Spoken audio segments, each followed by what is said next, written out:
Chapter 30. Falling Stars, Rising Sun. Just great. Goku rolls his shoulders. More soldiers. Visibility is worsening as the blizzard picks up, the outbreak of snow blanketing the Tree of Might and all the tangled extensions of it. Soon enough, they'll be fighting blind. Something that may be to Goku and Vegeta, and perhaps Gohan's advantage as they will be able to sense those around them. The conditions may be tricky to maneuver in, however, the terrain icy and slippery.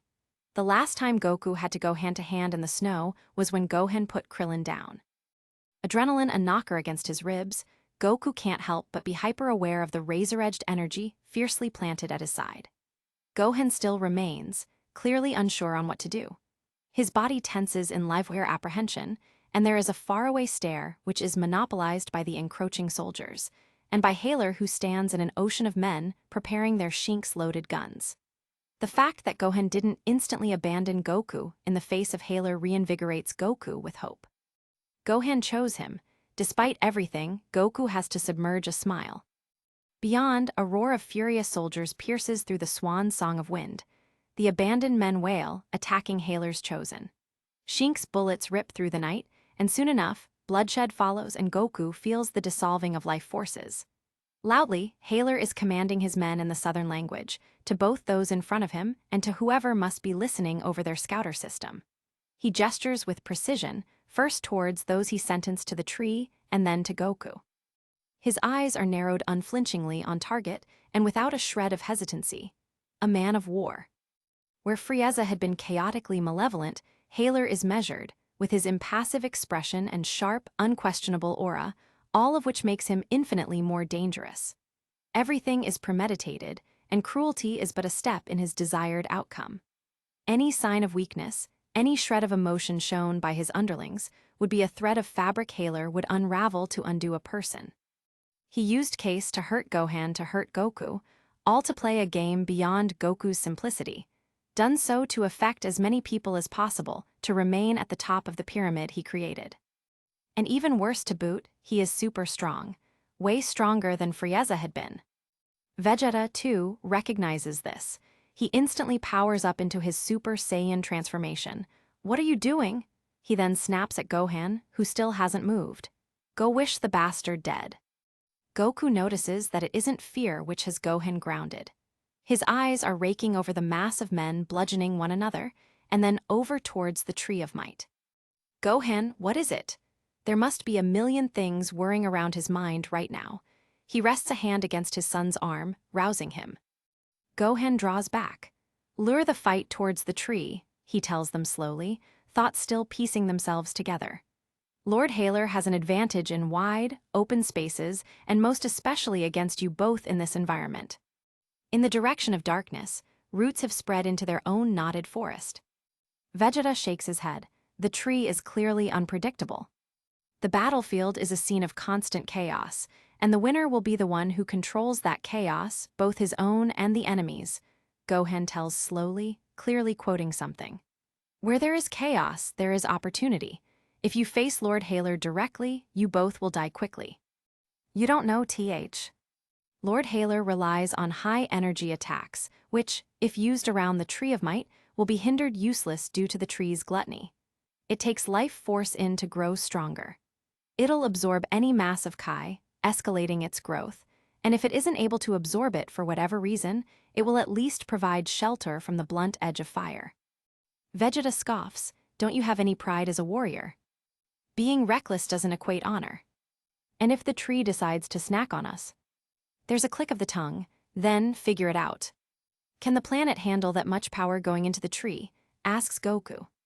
Still scowling, Gohan shakes his head just the once before finally turning away. There's a pause before he leaves for the dragon. "If you're shot," he eventually mutters, an undercurrent of wavering to his voice, "pull the Shinx bullet out promptly." Goku doesn't plan on being shot again, thank you very much. "Go," he insists. "We'll be fine, I promise." "Don't face him directly." "We won't," Goku forces out because he'd, deep down, love to really see how strong Haler truly is. Did Goku's ears hear correctly? Did Gohan just sigh? "Right. He definitely doesn't believe me." There is a scuffle of boots against metal, the debris, and then patting against snow until Gohan can be heard no more. Disliking the lack of proximity to his son after so many weeks of searching for him, Goku releases a breath, trying to remain focused on the goal at hand. Go with him, Vegeta suggests. I can take Hailer on my own. You know Hailer's powerful. Like Gohan said, we shouldn't take any chances. Just fine, have it your way. But you know Hailer is going to be line for him, don't you? Then, they can't give him opportunity to. Goku surges forward, his body crackling with energy as he charges toward Hailer and those he surrounds himself with. Beyond the hiss of piercing bullets, the blizzard yowls around them, but all Goku can see is the tyrant in front of him. With a roar, he throws a powerful punch, aiming for the chest. Hailer dodges just in time, his large albeit nimble form shifting through the air with unnerving grace. Goku's fist slams into the ground instead, sending shockwaves through the snow. He teleports, vanishing from Hailer's sight in a flash of light. Before Hailer can react, Goku reappears behind him, delivering a roundhouse kick to his side. The force of the blow sends Hailer pressing backwards through the air, but he quickly recovers. Disappointing, Hailer says, nonchalantly tossing his cape into the ruins. He retaliates with an experimental energy beam from his finger, but Goku's reflexes are too fast. He dodges the attack with a flip, then charges a Kai attack of his own, his energy building up in the palms of his hands. With a cry, Goku releases the blast, the wave of raw power hurtling straight toward Hailer, threatening to consume him entirely. Alas, it doesn't, with Hailer batting the blast away like a rubber ball, the blue eventually striking a building in the faraway distance and exploding. Over Goku's shoulder flies another bundle of energy, hissing with vibration as it passes. Hailer dodges this one, craning his neck as he simply allows it to pass over him. There's a subsequent explosion not far away from the first. From its source, Vegeta charges like a bull, a gust of icy wind chasing. When he reaches Hailer, he's immediately backhanded towards the ground, swatted like an annoying bug. Goku grits his teeth. That must have been personal. I see 32 is absent from this confrontation. Hailer then comments airily, gazing towards the dragon.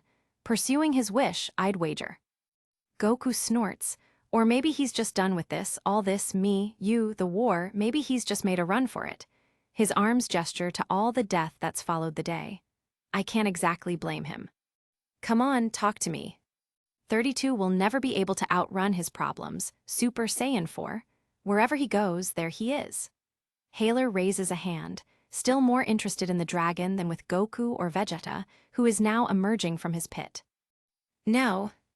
A malicious energy begins to crackle around Hailer's palm. The air thickens with tension as the sky fizzes an ominous umber, swirling clouds gathering above him. Before Goku can even move, the energy has built up into an impressive sphere of a great magnitude.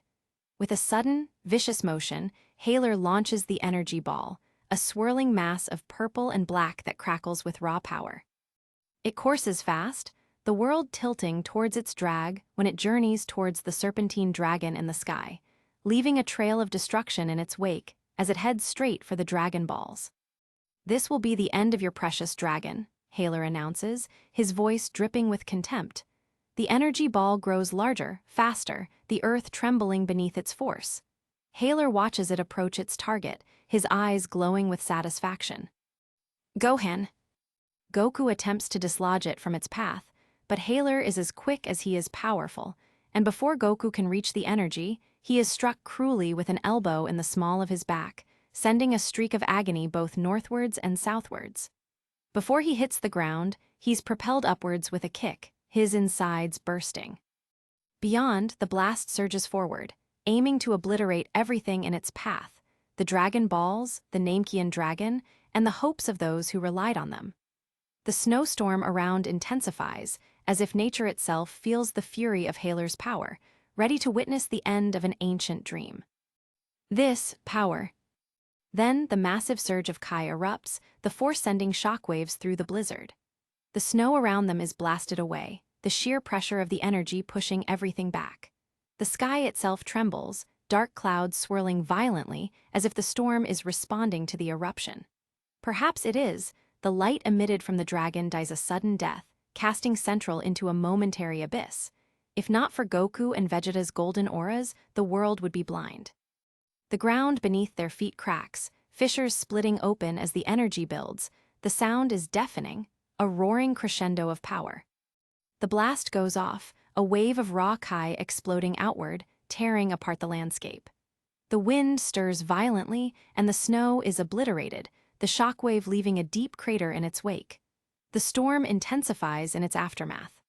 From the warring, hundreds of lives, perhaps more, are lost within seconds from Haler's attack. Whilst Goku doesn't need to worry about Gohan surviving the attack, it's still a relief to feel the heartbeat of energy exist from the blast zone. Less of a relief is the fate of the Dragon Balls. Surely, Haler isn't so powerful that he was able to destroy them in one swipe of Kai, right? Then, unexpectedly, Goku sees the familiar flash of 7 orbs bursting outwards.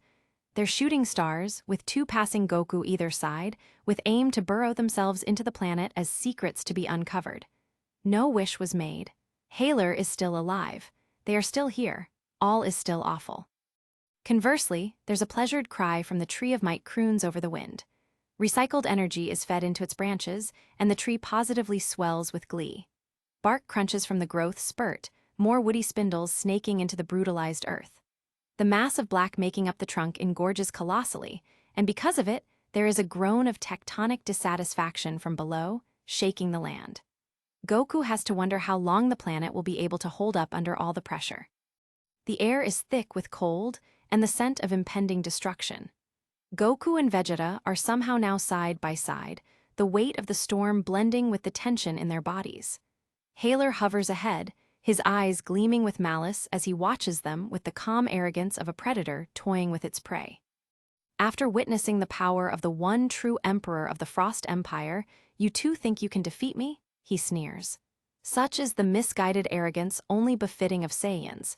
I wonder if the dragon survived my hand. Does even divinity shudder at my might? Vegeta's lips curl into a snarl. The tree, Goku whispers, breathless from the display. Gohan hadn't been kidding. Haler is incredibly strong, and he shouldn't be tested. They need to find a way to take the advantage. That thing looks ready to implode, Vegeta spits back, hushed.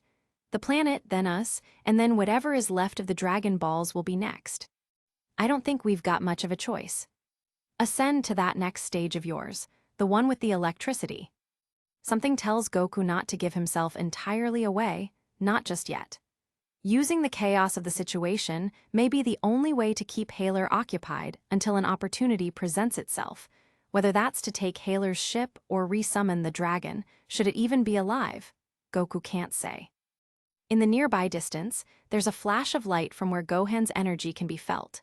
Haler also looks over when Goku's knee-jerk reaction gives away his concern.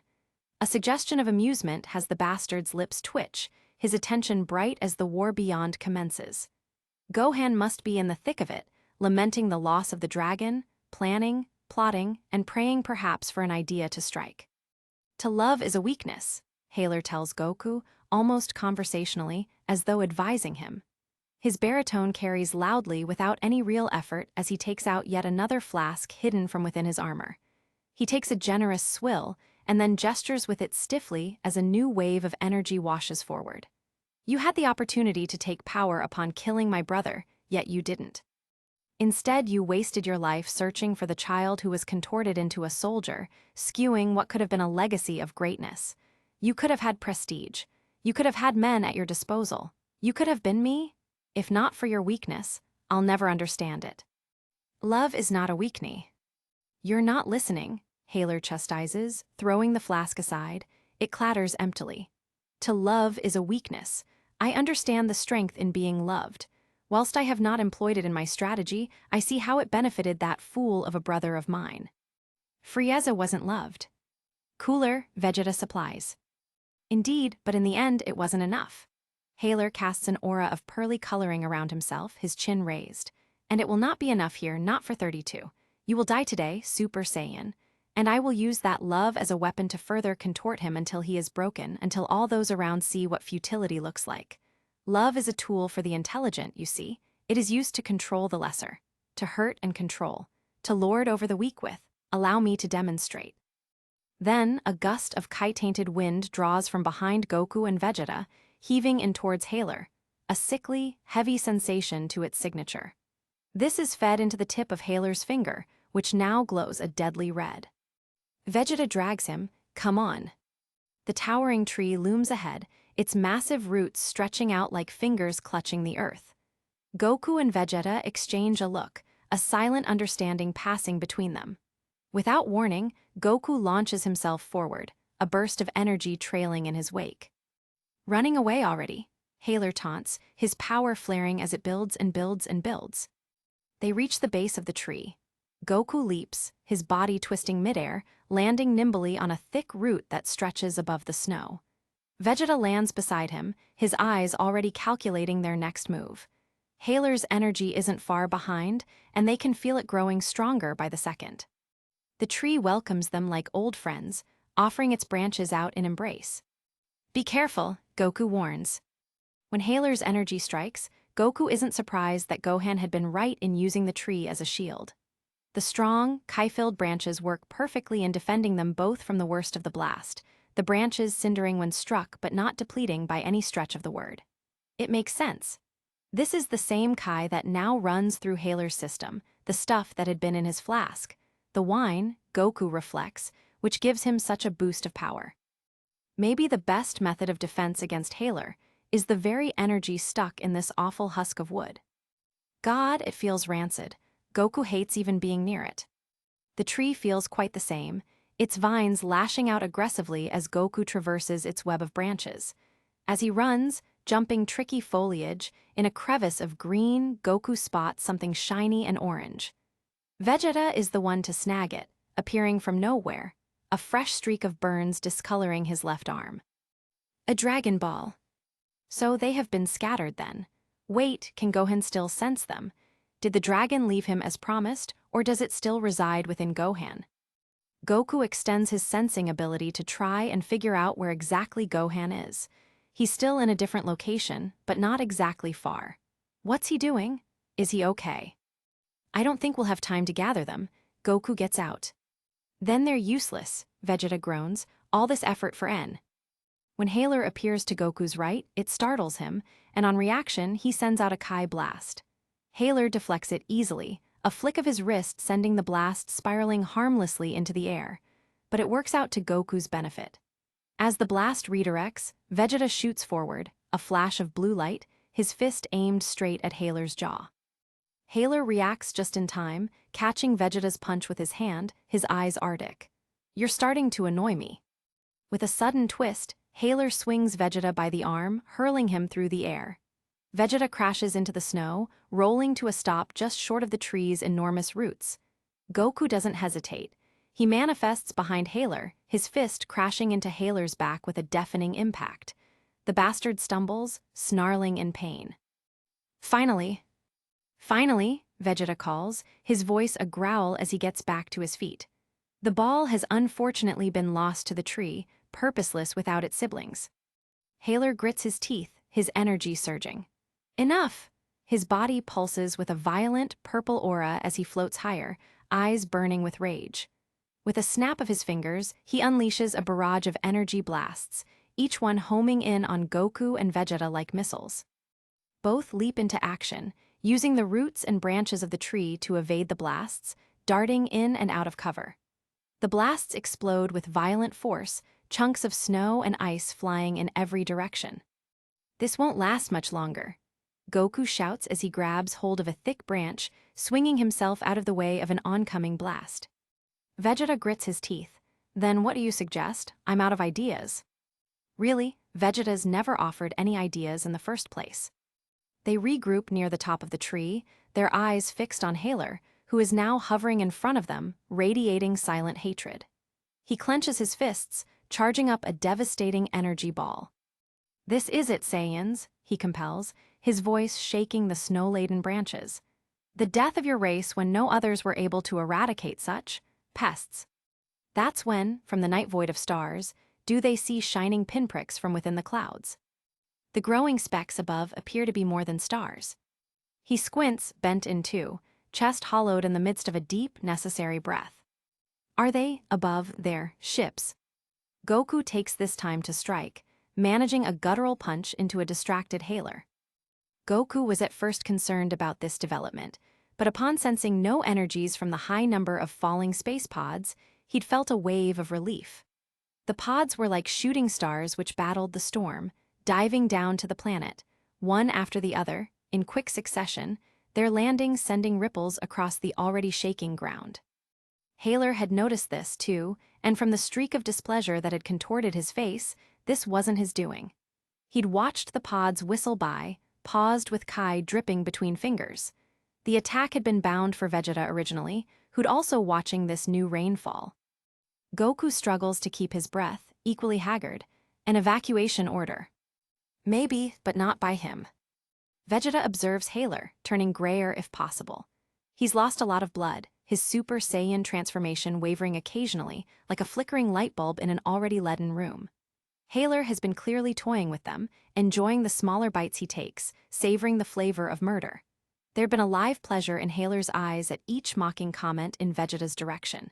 He'd known Vegeta's father, his mother, and most importantly, Vegeta's once master, Frieza. He'd taken a fancy to countless young soldiers, but never you, Haler had jabbed. Too unpleasant to look at, even for him, most embarrassing. Shut up. Haler had laughed just the once. It had sounded soft, albeit practiced, but he still had you at his feet, your tongue between his disgusting, filthy toes. What would your father think of it? How much shame would he feel knowing his son sunk so low? Vegeta hadn't been able to meet Goku's eye. Not that Goku would ever think less of him for what this evil empire put him through. You could have accepted your execution, taking your pride with you. Now you have not even that, you have nothing. That's not true, Goku hopes Vegeta understands. He has Bulma and Trunks, and he also has Goku, too. Vegeta has Earth and his second chance at life. He has choice. He has the freedom to be good. And where is your family? Vegeta had sniped in return, throwing his arms wide, snapping the tree of Might's greedy branches creeping up on him. They're dead. At this point, there are more Saiyans than your wretched line. Haler had smirked, shaking his head, saying nothing. Even Goku had understood that Haler has no care for his own, that his values were and are rich with self-gain. Don't bother, Goku had said. It's a testament to Vegeta, however, whose values clearly do represent something good. Goku'd been proud of his friend in that moment, and also, he'd been hopeful for his son who walks a similarly sad path. You're right, he's pitiable, Vegeta had spat out. It's clear to all that he's lost control of his pawns. The rooks are murdering one another. The knights are being trampled by their own horses, and the king is using petty words as his sword. Pathetic. Here I thought the great Lord Haler was different from his simple-minded brother, but in the end, he's the same. While stoic, Haler's tale was a little more honest, its swatting behind steadily growing more and more agitated. That's when Haler had begun cooking the energy attack. And it's also when the mass of falling space pods sliced through the night.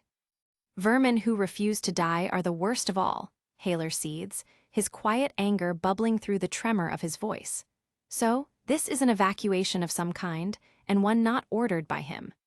Some natural instinct has Goku throw out an energy blast the moment Haler reaches for his scouter. It's important, quite suddenly, that Haler has not access to his line of communication. Goku doesn't want him to stop whatever is happening. Anything this bastard doesn't want must be good news. Luckily, Haler must have been distracted because the electronic quickly explodes, and he has to wrench it from his face and bury it in the snow. His teeth are bared. Open fury burns in the storm. You will be unable to evade the consequences of this decision, monkey. Goku's smirk aches. Too bad you can't call your buddies to come watch. You fool. Haler's energy surges, a violent aura enveloping his form. The air around him crackles with intense power, distorting the space as if the atmosphere itself cannot contain his might. His eyes narrow, and with a sneer, he clenches his fists, his pink aura flaring brighter. The ground trembles beneath him as his power escalates, sending shockwaves through the air. His body radiates an oppressive heat, and the sky above darkens with the sheer force of his Kai. Haler revels in this destructive force, savoring the moment as his power reaches a new precipice. The planet trembles violently as Haler's power levels out, cracks forming in the earth beneath him. The ground shakes, splintering and quaking as if the very core of the world is being torn apart. Rocks and debris lift into the air, remaining there, submitting to Haler in orbit. Beyond, because of the power, Goku registers the sound of mountains, or rather volcanoes, erupting from the tectonic stress. Tree of might or none, the planet really is done for. Anxious, Goku feels along his obi for the couple of measly senzu beans left. There's no end to his power, Vegeta gasps. This power isn't his, Goku replies low. It's unearned, stolen from the vulnerable. As much as Goku appreciates a good fight, the dawning that this is manufactured power steals any thrill. That doesn't make him any weaker. Vegeta glances backwards. We could eat the FR. No, we do this the right way. Goku forces a swirl of power to cast outwards. His Super Saiyan energy is fizzing with electricity despite the fatigue. Still, he needs to be stronger. He's been training for years, and whilst he has felt the next ascension of this form at the tip of his fingers, he's never quite managed to attain it. How could this ever be enough? He needs Vegeta to be stronger, too. And Gohan? Where is Gohan? The Dragon Balls are gone. Is he also going to leave like the others? Kakarot. Haler materializes to his right, inches away from slicing Goku's neck red. Their fight continues. Earlier, 32 had been steps away from the dragon. Steps. When Lord Haler's energy struck the beast, he'd been ejected from the scene by the colossal turbulence of power, the spitting heat eating at his skin as he tumbled. He'd managed to claw into the ground, raking through the soil as the gales sentenced him southwards, his teeth grit painfully. Overhead, 32 notices several flashes of orange shoot into the air, round and definitely Dragon Ball reminiscent. They hover like an angel above before parting ways, unbothered by Lord Haler's might as they glide over the land in varying directions. Frustrated, 32 tries to follow where each ball may have coursed itself, his eyes darting chaotically until no longer can he follow the sporadic streams of light. This isn't good. Not at all. A well of panic bloats his chest as the sky above creeps into darkness. The dragon is long gone, but where to? 32 can still sense everyone around, no longer inhibited by the dragon's habitation of him. Does that mean he hasn't returned to 32? That he decided to dwell in his Dragon Balls even without the wish being made? Even so, this planet is unstable, much like Namek had been all those years ago. And just like then, will the dragon once more seek refuge in 32? 32 scans his surroundings, barely holding on. His heart thumps in his ears. Around, he doesn't sense a single Dragon Ball like he used to. They remain disconnected. It's both a blessing and a curse. He doesn't want to be associated with that serpentine bastard ever again. But to not be able to find the Dragon Balls, what does that mean from now on? Lord Haler will win. 32 finally stills when the blistering energy subsides. It's over. Then, the snow begins to fall once more. 32 doesn't move for a short time, his breath emerging as slow, sad clouds that dissolve into the blizzard. Everything up until this moment has been a waste of time, he reflects, wondering how many instances hope can be snatched from his weak, weary fingers. Before he can submerge into a depression, there's a click of a firing Astra that has him bounce. Instinctively, he swivels, barreling over a bank of snow as a barrage of bullets soar overhead. On the other side, a small flank of armed men has gathered, firing in formation, likely shooting the Shinx-lined bullets 32 knows would render him near useless. Before the next rally, 32 positions himself atop the hard bound of snow. His hands overlap, and from them, a golden heat with an ambition to kill bursts. The energy flies fast, hitting the men. 32 hears their cries over his own panting. He's tired. The time for rest isn't now, however. More shots are fired, and 32 is very nearly caught in the arm as he approaches them, more Kai at the ready. With fewer than 5 men still standing, 32 makes quick work of them, at one point breaking an arm and using the unfortunate victim as a shield when more bullets want to bury into flesh. He launches the body, stealing the Astra from its holster. With it, he then takes out 2 with efficient shooting. The last one dies from a headshot, but it's not by 32. Quickly, he cocks the Astra in way of this new person, another soldier. The soldier isn't someone knows 32 by face. He hasn't a badge, so isn't a captain. Still, he's followed by a number of men who seem to follow his instruction if their unified trepidation is anything to go by. They look at him, no, to him, as 32 has him face down his Astra. The soldier's own Astra is by his side, shaking just a little. He's nervous, an easy kill. 32 watches his eyes become drawn to what must be 32's agitated, flickering tail. For months now, 32 hasn't taken a single life because of this strange direction he'd found himself journeying. Because of what happened with Goku and Itvul and Bulma, it had made him sensitive to killing. He'd not wanted to admit it. This weakness. Yet, in the end, he'd just murdered these men without thinking twice about it. And as a great ape, he must have slain hundreds. Killing these few won't be so difficult. "Have you defected, Captain?" asks this lead soldier, sounding far more confident than he really is. 32 considers his answer. Even harder than it is to admit such an aversion to killing is the admission of defection.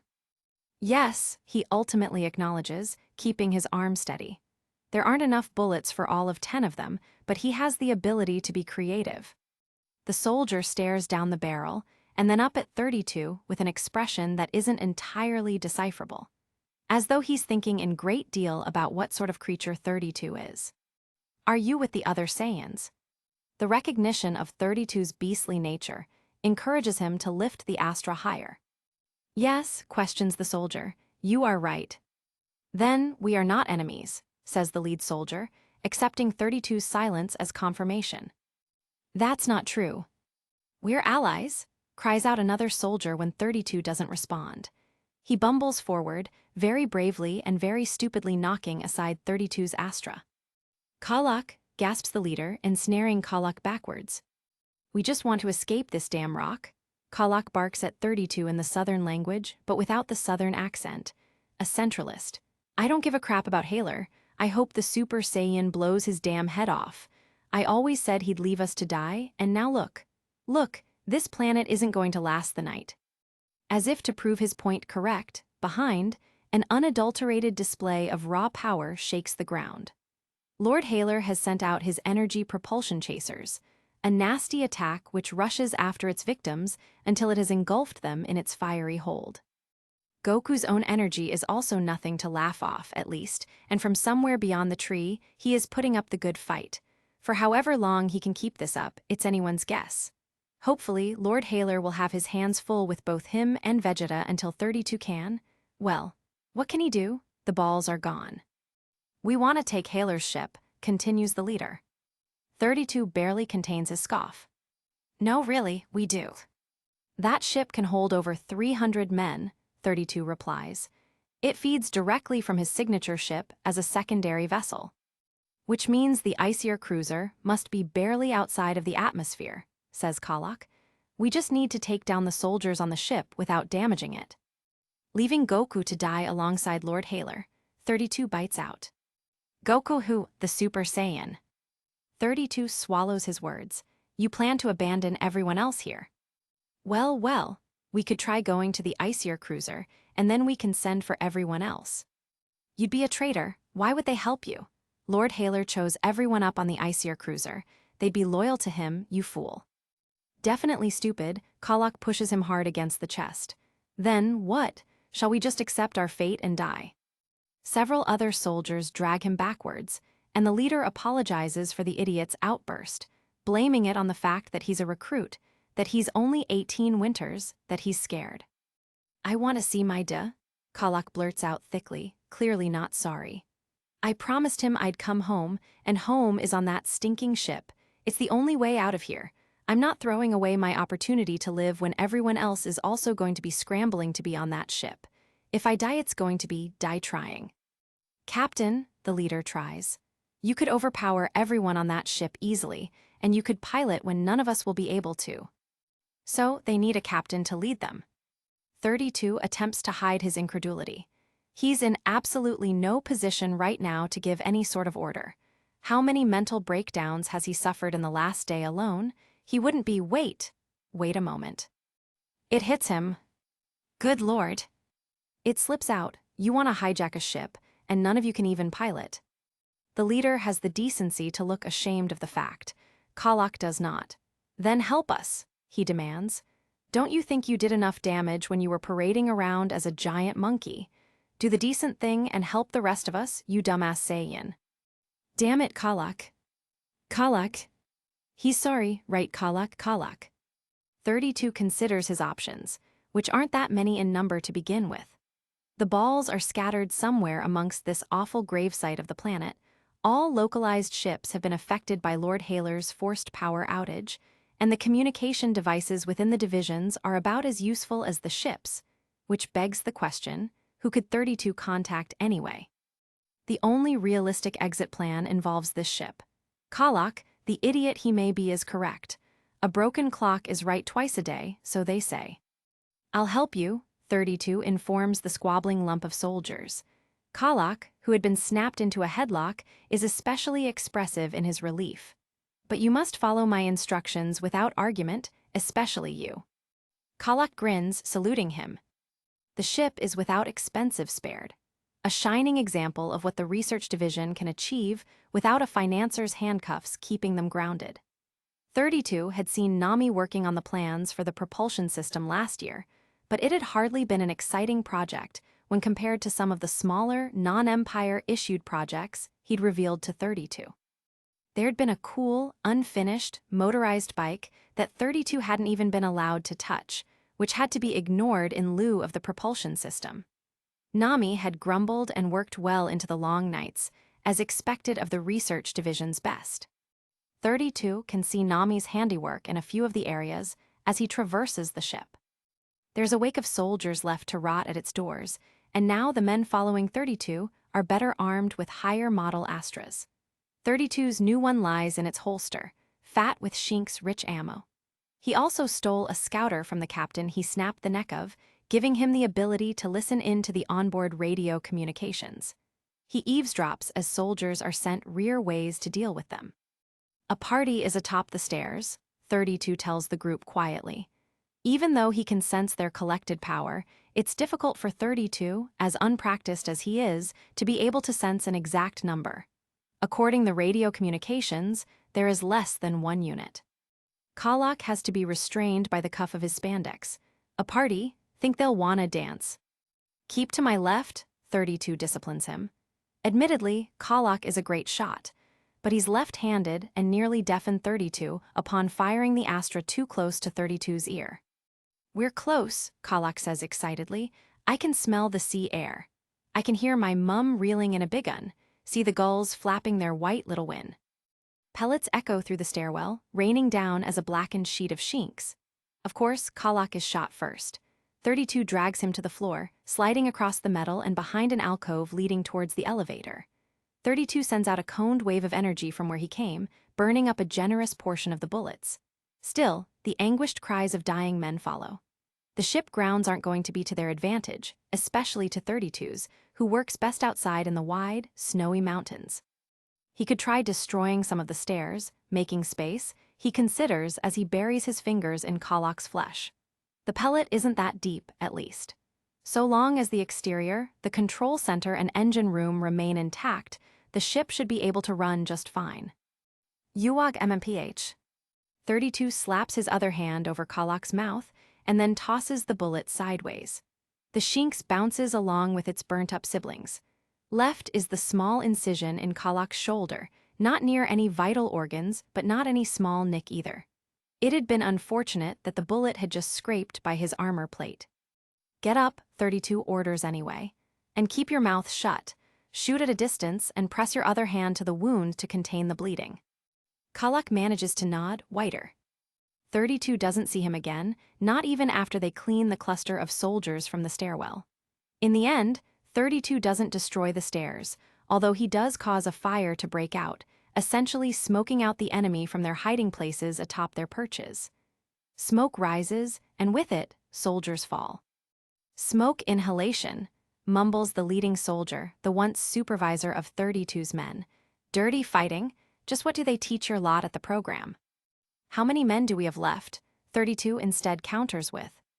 I couldn't tell you in the chaos. 32 hums, knowing as much. Some have retreated to the fresh air of outside, likely hoping for 32, and everyone else they deserted, to gut the ship for them. Should we advance, Captain? Have some of the men put out the fire first. With what? Look outside, snow. Right, should we break into 2 factions then? I'll go with you, and I'll have a group maintain the ship's entry point. Yay. Outside, a spike of energy distracts 32, and with it, a gust of wind and a flash of unnatural light, momentarily brightening the shaking window's hot pink. The rise of Kai steals 32's breath, momentarily stunting him.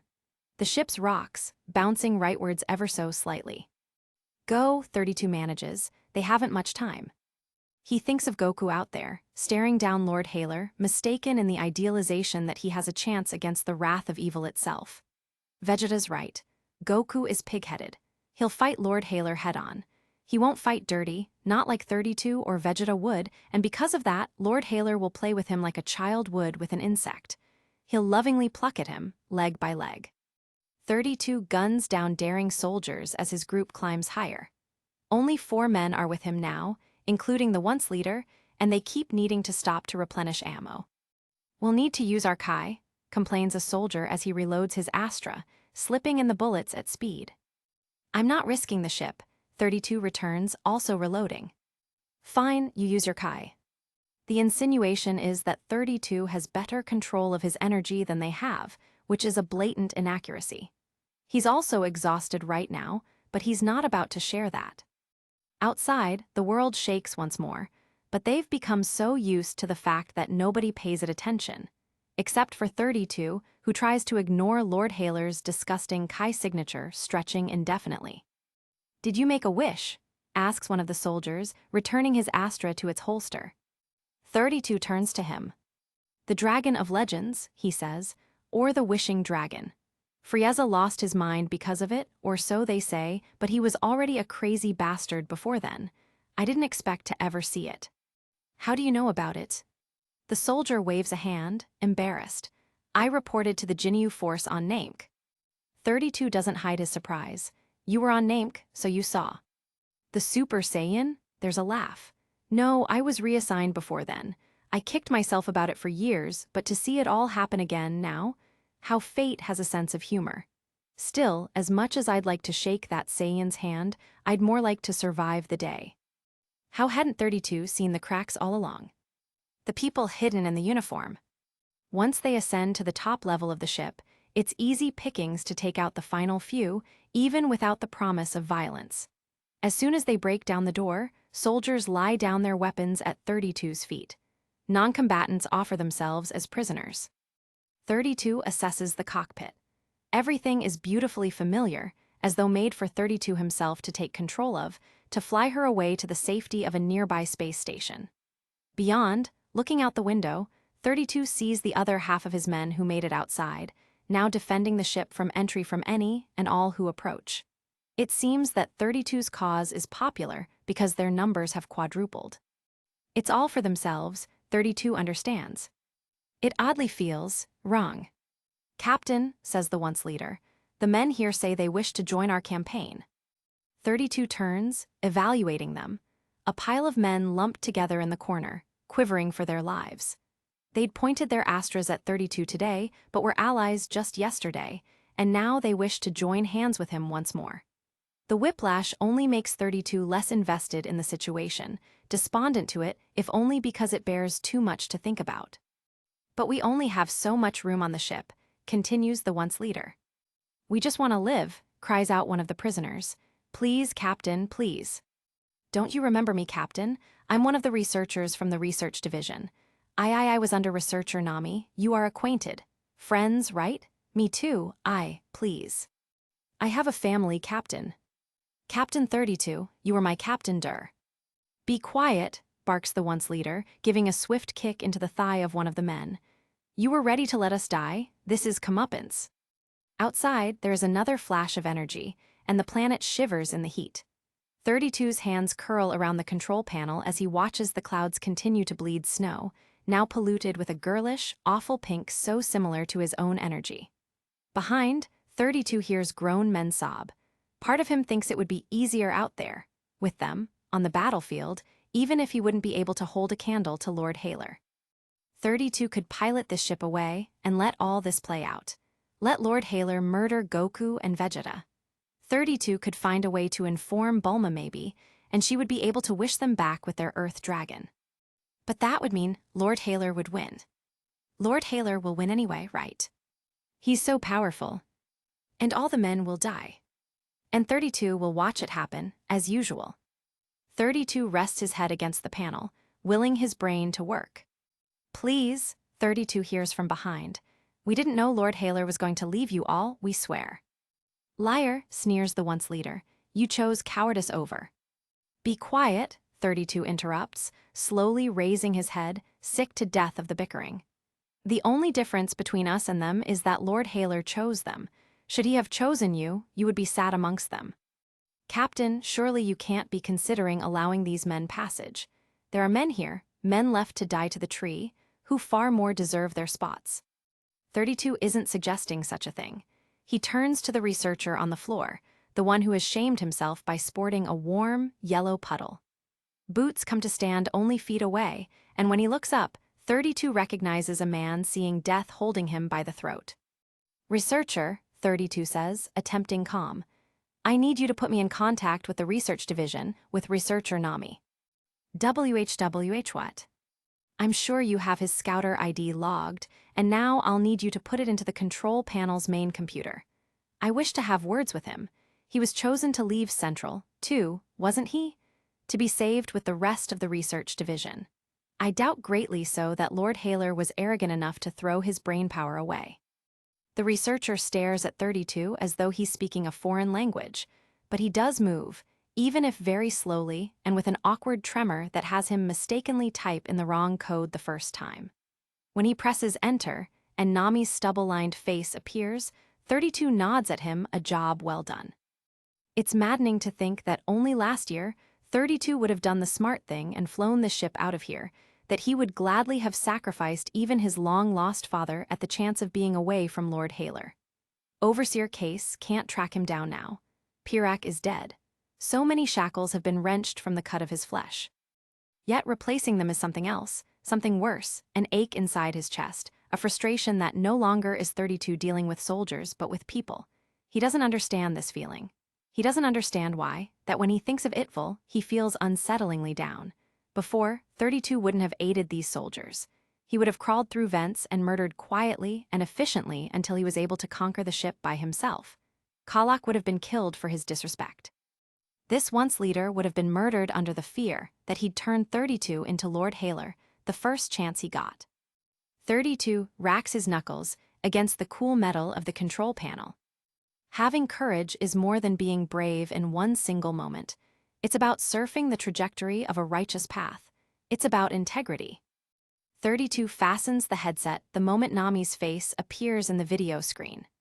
Nami is in a control room of his own, framed by a team 32 remembers well, including the once recruit, Glelork, who, upon spotting him, ambles over in way of the camera. Captain, 32 hears from him, despite Glelork not wearing the headset. He's as white as a sheet, with eyes red and watery. 32, Nami then breathes out, equally as shocked. He doesn't look much better, clearly exhausted and pallid even, with deep wrinkles cutting along his face. 32 can't help but wonder how much notice they were given before being forcibly evacuated from the planet. How many of their colleagues were they made to abandon? Researcher Nami, 32 greets, attempting professionalism, which is difficult when Nami must be now fully aware to what sort of beast 32 is. Nami has never hidden his dislike of the Saiyan people, and he has never once shown support for Goku and his plight, so this is all going to come as a hard sell on 32's behalf. He attempts joviality. You look awful. Nami stares as if 32 is a ghost. Behind, 32 is vastly aware that he has an audience of half-dead soldiers and researchers. He clears his throat and then says, low, I need your help. What's he saying? 32 hears Glelork ask in both the common and the southern language. Nami runs a hand down and along his face. The sound is akin to rubbing sandpaper. 32, what have you done? He finally gets out in a gravelly, tired whisper. 32 bites the inside of his mouth. I know, I became a monster. There is a contemplative noise. You did, I saw. A giant, stupid monkey that destroyed Central and murdered thousands. Glelork looks horrified at the honesty, but 32 knows that this is the truth, and he doesn't have any argument for it. Lord Haler was always going to plant the Tree of Might, 32 replies, leaning on this truth. He wanted to take Goku's power for his own. The Super Saiyan. 32 nods an affirmative. Nami doesn't react, glaring forward with an infinitely long stare. I need your help, 32 repeats, firmer this time. You could save the lives of all the soldiers here. He's your father, isn't he? 32 freezes and then glances behind him, recognizing the fog of apprehension in the men behind. They cannot hear, thankfully, but the researchers pretending not to listen can. Nami doesn't seem to begrudge this, and he doesn't seem to want to provide assistance until he is given his answers. Nami, do you have a name? 32 forgets for a moment that he's in the midst of war, and that, outside, Lord Haler is raining vengeance upon them. He's my father, 32 admits, because that feels easier. Here, someone must have heard him and put 2 and 2 together, as there is now a distracting murmuring of conversation. It's enough to snap Nami out of his stupor. His hand contains the shock from falling out his mouth. How are you a Saiyan? You're nothing like them. Goku is good, 32 defends heatedly at that. And Vegeta. Less good, but not all bad. 32's mouth snaps to a shut, only opening to yet again beg for help.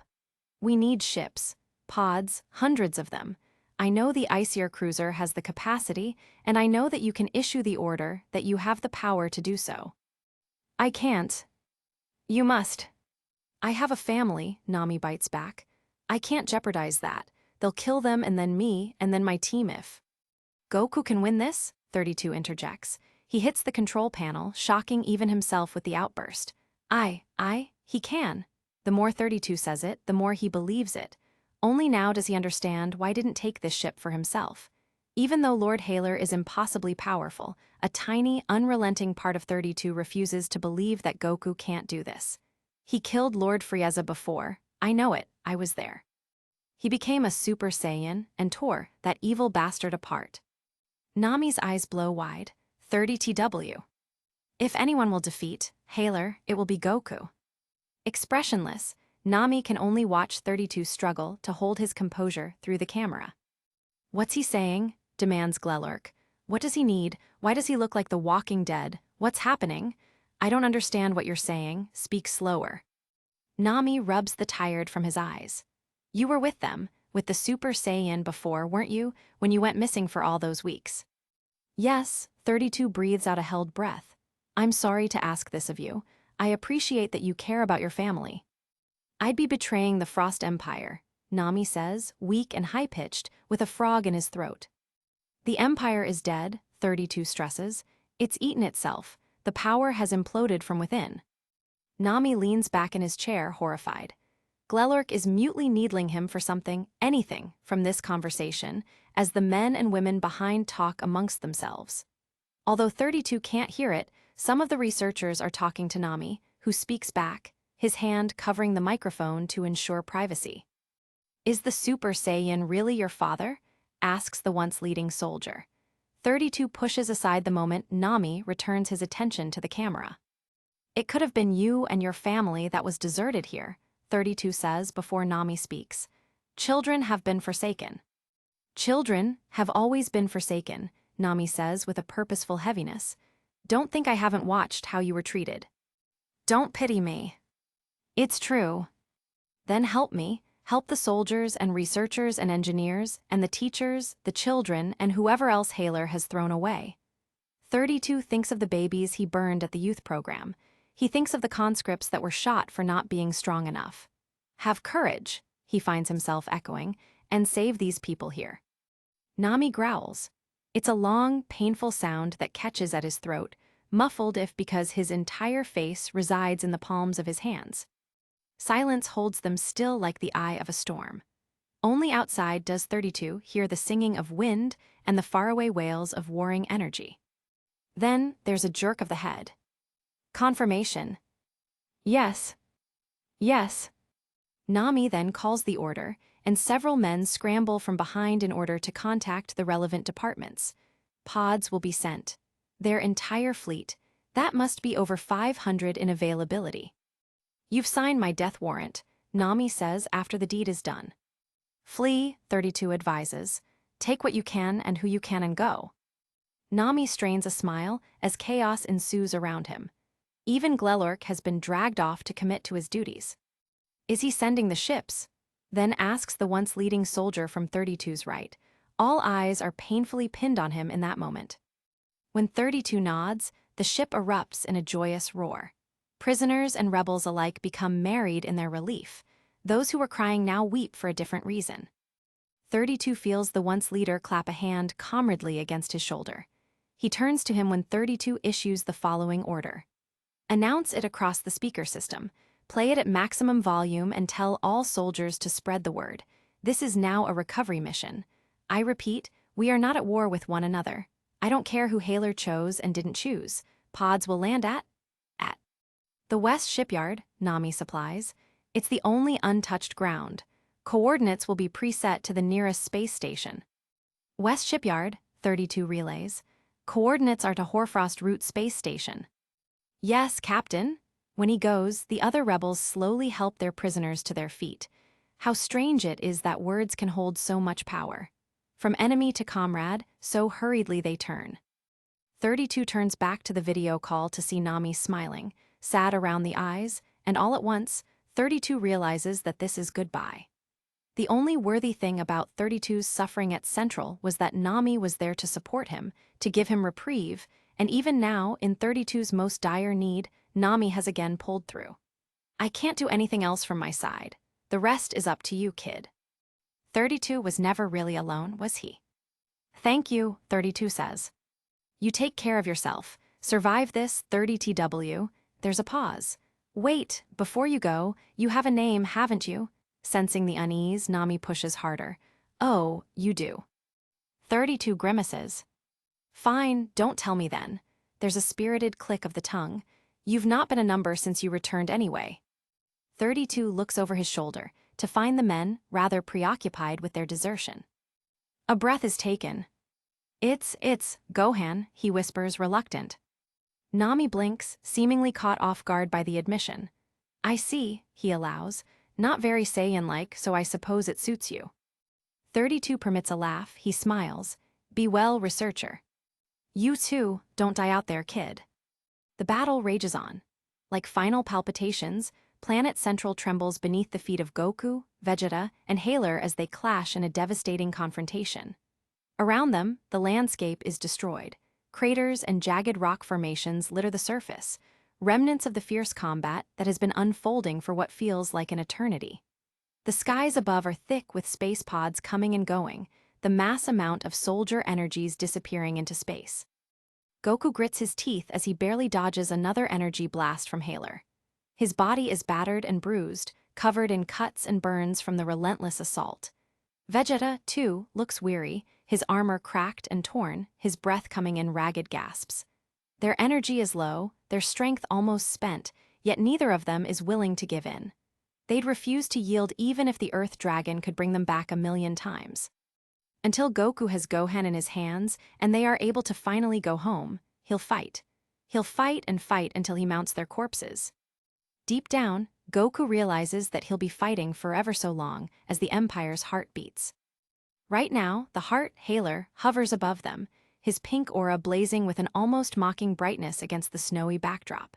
His energy pulses effortlessly, a dark gleam in his eyes as he watches Goku and Vegeta stumble and stagger brokenly. The world beneath them is crumbling into nothingness, and the Tree of Might stands in the distance, its roots twisting deep into the dying planet, siphoning away its life force. Really, they are barely holding on. Their bodies are near done for, clothes torn, skin lacerated, and blood staining the snow beneath their feet. Goku's movements are sluggish, his breath labored, while Vegeta's expression is twisted with pain, his every motion a struggle. Haler's power is unrelenting, as if he hasn't exerted an ounce of effort in this entire battle. With a lazy flick of his wrist, a blast of energy races toward them, consuming the space between them in an instant. The impact sends both Goku and Vegeta crashing into the snow-covered earth. They skid to a halt, the force of the blast splitting the ground beneath them, and the tremors reverberate through the planet. They're no better than punching bags at this point. Goku's fingers twitch. His head is dizzy, his vision blurring as he struggles to rise. He pushes himself off the ground, his muscles screaming in protest. Every movement feels like an eternity of pain. Vegeta does the same, his face set in a grimace as he drags himself to his feet, his aura flickering weakly. Haler doesn't move. He simply watches them, his cold eyes calculating, his body hovering in place with the ease of a predator toying with its prey. The air crackles with energy as he effortlessly summons another sphere of destruction, his fingers barely moving as he shapes the blast with the precision of someone who has never known defeat. Without warning, Haler hurls the blast toward them, and it explodes on contact. The earth splits apart, sending chunks of debris flying in every direction.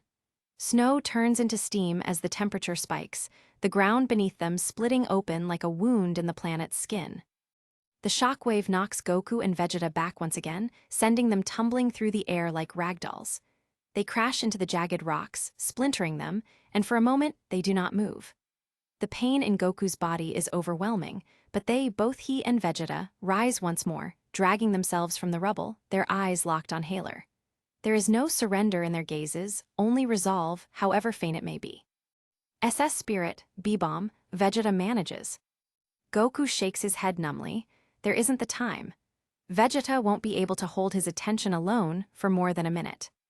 TT2 risk? Risky, Goku pants. Besides, there isn't enough energy left on the planet. The Tree of Might is doing a good job at consuming any and all, and still, despite being so busy draining the planet, it manages to take many healthy swipes at Goku as it does so. Though, that's not to say they aren't thankful for the tree right now. Using its eccentric body as a shield from Haler's more aggressive attacks has been a saving factor on numerous occasions now. Gohan had been clever to suggest it.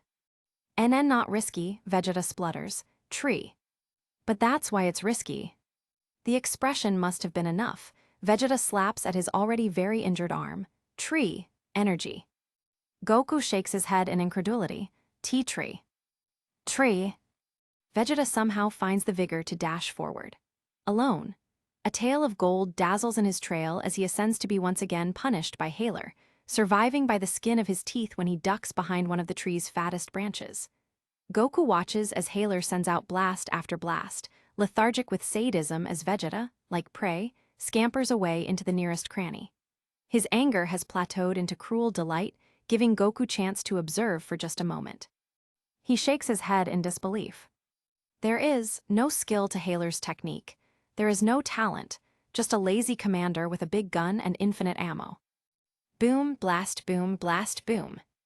Once again, Vegeta takes refuge behind the Tree of Might. The tree, Vegeta says. Oh, would that even work? Goku looks between his own filthy, bloody hands and the Tree of Might, a possible beacon of hope hidden in its hellish intent. Does Goku even have enough of his own energy to summon a spirit bomb? His Super Saiyan transformation has lessened to its primary state, the electricity a thing of the past. The Senzu beans hidden in his obi feel like the weight of the world. Should he have one now? Then, he'll have a better chance with energy utilization. There's a cry of pain in the distance. Vegeta. One of the blasts has finally hit its mark. Vegeta's left side looks like it's cindering, even from this distance.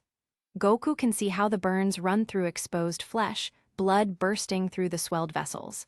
Steam ascends even from the spike of his hair as Vegeta is barely able to hold himself up. Another blast of Kai builds. Move, Goku screams, but it's too late. It can't end like this. No. Goku hadn't even started summoning energy. A luminous, effervescent blob of fuchsia curls in his direction, and Goku is too tired and too injured to do anything about it. He swallows a bean in that moment, hoping it'll be enough to reach him, but it isn't. Vegeta. The explosion sounds, and a blanket of icy wind slams Goku backwards and into the Tree of Might's unforgiving bark. Even the tree has been caught unaware, and its branches stumble in the chaos of it all. Leaves join the snowfall, which has pillowed into a massive cloud that smothers the battlefield. Goku charges forward, rejuvenated from the Senzu bean, the familiar Super Saiyan energy at its peak once more. Electricity spits as he maneuvers through the cloud. For some reason, he can still just about sense Vegeta. Did it miss? Did he manage to survive that insane blockade of Kai? Did he? He breathes out a noise of relief that squeezes his heart empty. Gohan. Amongst the hovering debris and fogged snow, Gohan stands with Vegeta draped over one shoulder, his gun pointed. His eyes are hardened in focus, Haler barely 20 feet away. Haler considers Gohan with the same appreciation one might have for dog dirt under a shoe. You didn't run away, as I suspected. The gun remains between them, directly in line with Haler's nose. You saved Vegeta, Haler continues, stepping forward unbothered. You must see the irony. I was simply attempting to fix the mistake you let slide by twice, or perhaps have you a fondness for him. That dry personality Goku's seen below the surface bobs its head. Gohan laughs. Don't go so far. Haler smirks at this, amused too. It dies as quick as it appeared, however. Tell me, 32, was it you who ordered the deployment of the pod ships? Gohan's jaw tightens. The nerves are creeping back in, now so visible when Goku knows how to look for them. So, Gohan was the one who organized the evacuation. He must have saved hundreds of people in that action. A wealth of pride has Goku step forward. That kinda ruffled your feathers, huh? Goku prods, smirking. Looks like all your friends have turned their back on you. Who's even left? Haler sees a new problem. How are you healed? He demands. I've got a few tricks. Haler's upper lip disappears in a sneer, and then once more it's gone.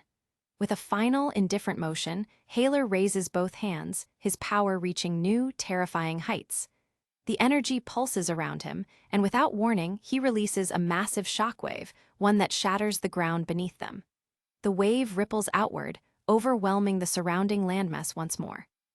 Goku's better prepared for these energy-fueled tantrums, and he drags both Vegeta and Gohan through the air and behind the Tree of Might's girth. He's panting again. The Tree of Might will be absorbing all this Kai. Gohan gets out quickly, the world beyond him an unbearable white. He's flat against the bark. If he eats the fruit once it emerges, then it'll be a monstrous boost of power. I guarantee this is his plan. You came back, Goku instead says, grinning. You saved Vegeta. Goku. You could have left. We don't have time for TH. Is that one of your healing beans? My last one, Goku says, holding it up. Carefully, he manages to separate it into two nearly equal halves. He presses one half to Vegeta's lips, pushing it through. He slaps a cheek to wake him. Come on, Vegeta, you've gotta chew it up, bud.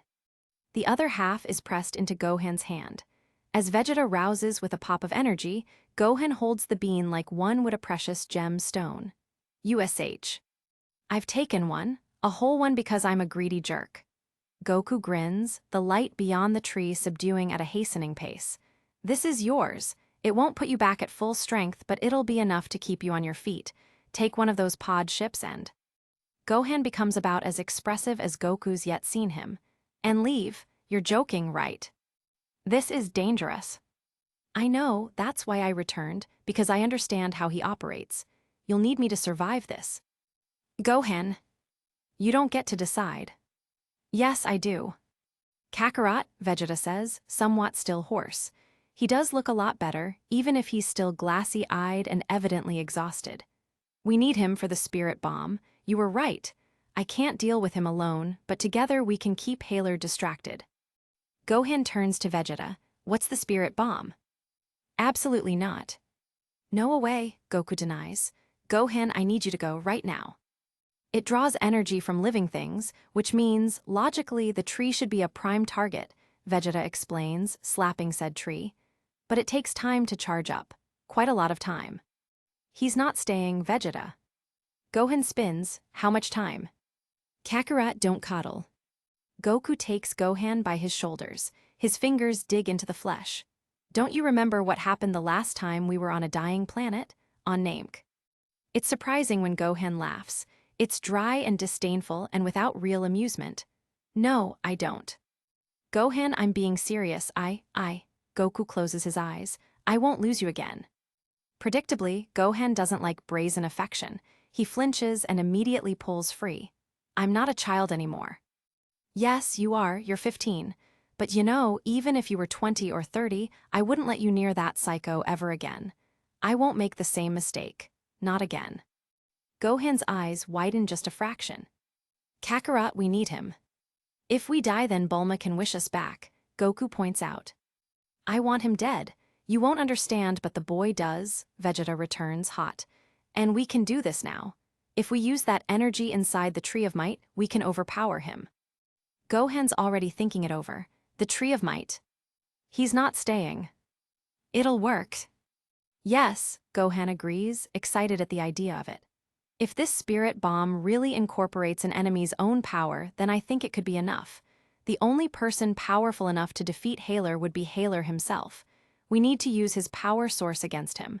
With a technique like that, we may stand a chance to really take him down, if we're smart. The drop in honorific has Goku smile. Finally, they're getting through to Gohan. But still, vengeance isn't worth risking, you Gohan. To you, maybe? Gohan stands, hauling Vegeta up, whether he likes it or not. I'm going with Vegeta. There's a flash of determination in those dark, almond-shaped eyes, and Goku, for the first time, so clearly can see Kai. I already made my decision not to leave. For me, there is no escape until he is dead. Haler will. He'll never let me go because of my connection to both you and immortality. Goku stands, too. There is a moment of contemplation. Not too long, of course, with Haler scouring the densely knotted Tree of Might for their hideaway. I can't die, Gohan reminds him. Goku lets loose a long breath. I'm doing this anyway. Vegeta, let's go.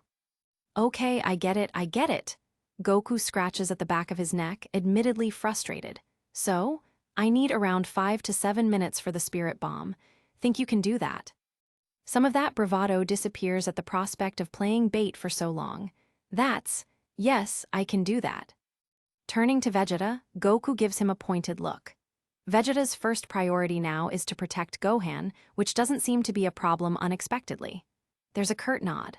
The fact that Gohan just saved Vegeta's life, at the risk of severe injury, may have changed his tune a bit.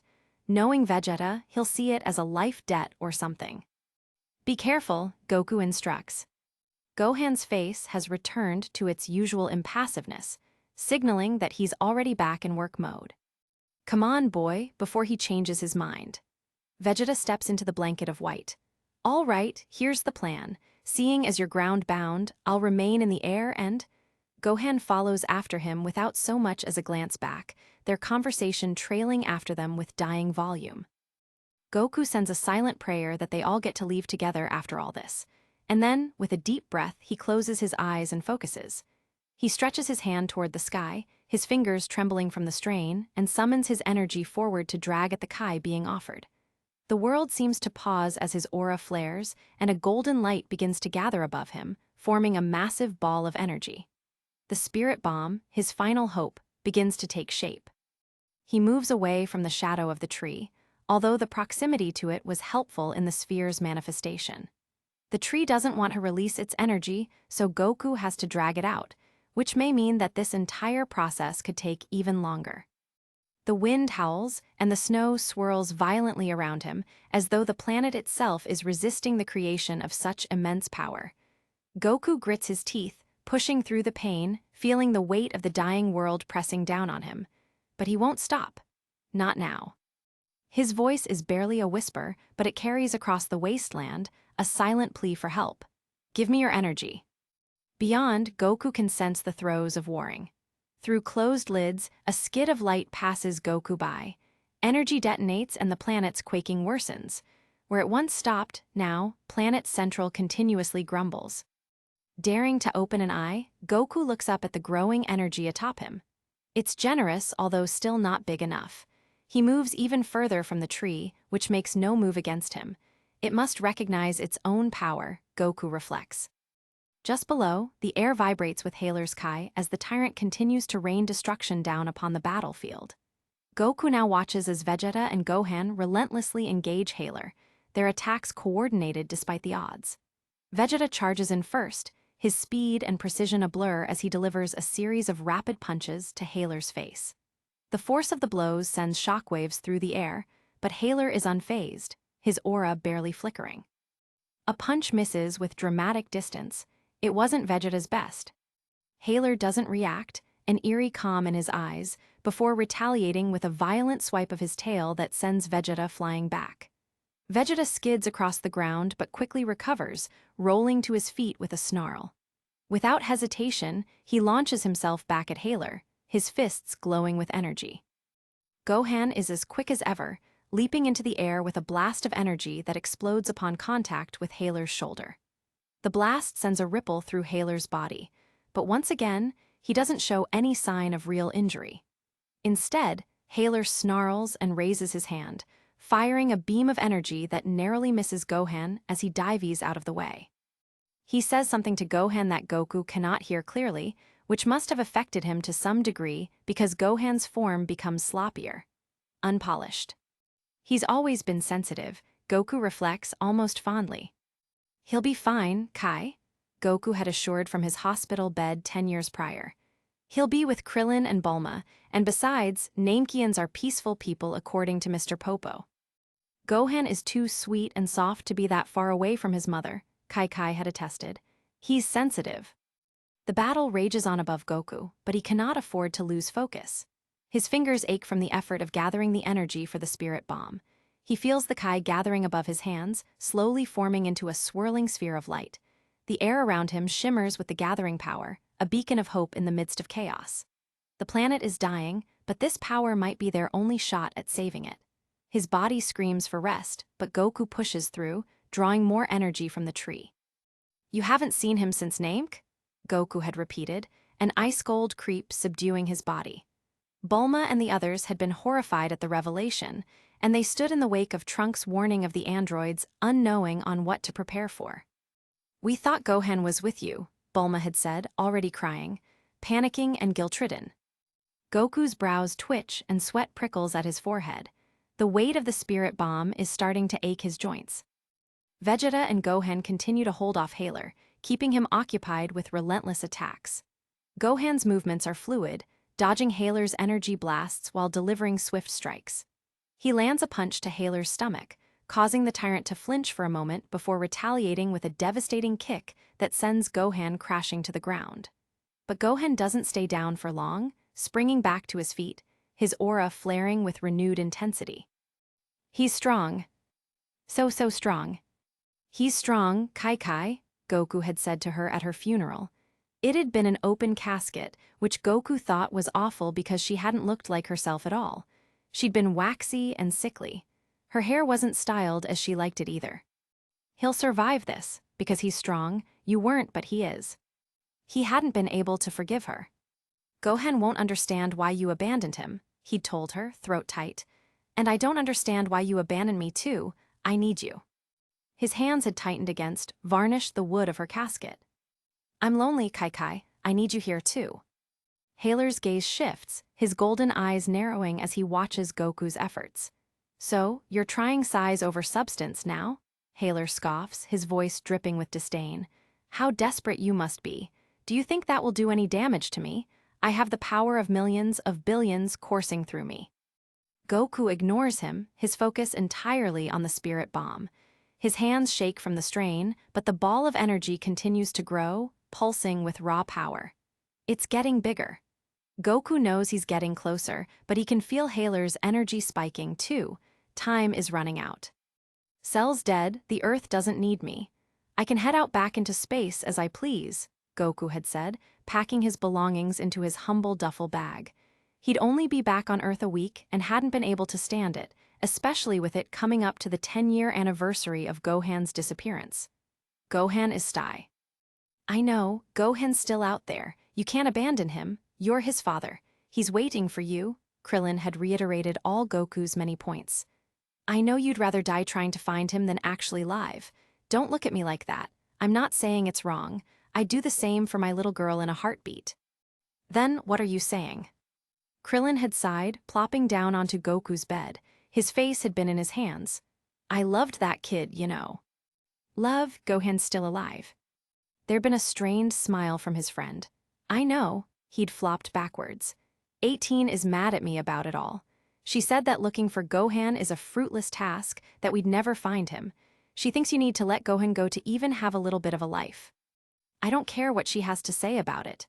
Goku had never enjoyed discussing the Gohan situation with her, though that doesn't explain why she's mad at you. Because I'm coming too, he'd said with a deep resilience. Because that kid haunts me in the same way he haunts you, Bulma and Piccolo. And then Krillin had been killed, very ironically so.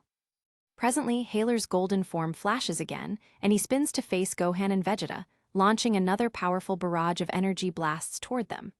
Vegeta blocks most of them with rapid defense, his energy flaring, while Gohan dodges and counterattacks. A massive blast from Haler collides with the ground between them, throwing them both into the air. Gohan lands on his feet first, his chest heaving as he regains his stance. Vegeta quickly follows, his glare focused entirely on Haler. Keep him busy just a little longer, Goku thinks, silently urging them on. The spirit bomb is close now. He can feel it, the raw energy building, ready to be unleashed. Goku's breath quickens, sweat dripping down his face, but his determination remains steadfast. "Aren't you tired?" Goku had asked. On the 5th night aboard the Capsule Corporation ship, the others aboard had been asleep aside him and Piccolo, which felt very natural. Piccolo has always been his most common companion on these trips, his closest ally in finding Gohan. "I need less sleep than you Saiyans, you know that." Goku had hummed, staring at the passerby stars. "I don't need that much sleep, not compared to humans, I think. Vegeta's the same. I can get by on 4 hours nightly if I wanted." "So you're just lazy." "Haha, I guess so." Goku smiled at his own reflection coming into focus. Gohan, however, man, talk about a lazy bones, he'd always wanna take a nap right here, right on my lap. "That's because you spoiled him." "Oh, he was so cute though, don't pretend he wasn't." "He was never like that with me." Grinning, Goku had quickly teased his friend. "Liar, he adores you." Piccolo had remained sober. "Son, he probably doesn't he even remember me." Had it hurt Piccolo, Goku wonders to be right. Gohan remembers Goku, and only Goku. Haler fires another beam toward Gohan, who narrowly dodges it, the blast cutting through the air with a sharp hiss. Vegeta moves in again, his Kai flaring as he counters with a devastating barrage of energy blasts aimed at Haler's head. But Haler is relentless, parrying every blow with ease, his smug expression never faltering. Goku's hands are now raised high, the spirit bomb pulsating with an intensity that shakes the very air around him. He can feel the energy of the planet itself flowing into the attack, pulling from the very core of the world. It's almost there, just a little more. "There's something about him," Goku had mumbled to himself upon watching 32 being strapped down to the bed upon being brought in. Back when Silo had been just Itful and Laya, and Gohan had been 32, Goku hadn't known how everything would lead back to Namek. How his son had been tied up in the Frost Empire. Had been connected to Goku's unfinished business. Had been so infinitely hurt by Goku's murder of Frieza. "Gohan, it's all led up to this, hasn't it?" He breathes, shaking. The planet is dying, and so is their time. But Goku doesn't look away. He focuses on the spirit bomb, letting the energy build, feeling the power surge in his hands. Vegeta and Gohan continue to hold off Haler, but the outcome of this battle rests on Goku's success. With a final push, he gathers the last of the planet's energy. It's time. Gaze connected with his sons, the spirit bomb takes flight. Chapter 31. Austera. The spirit bomb hits its mark.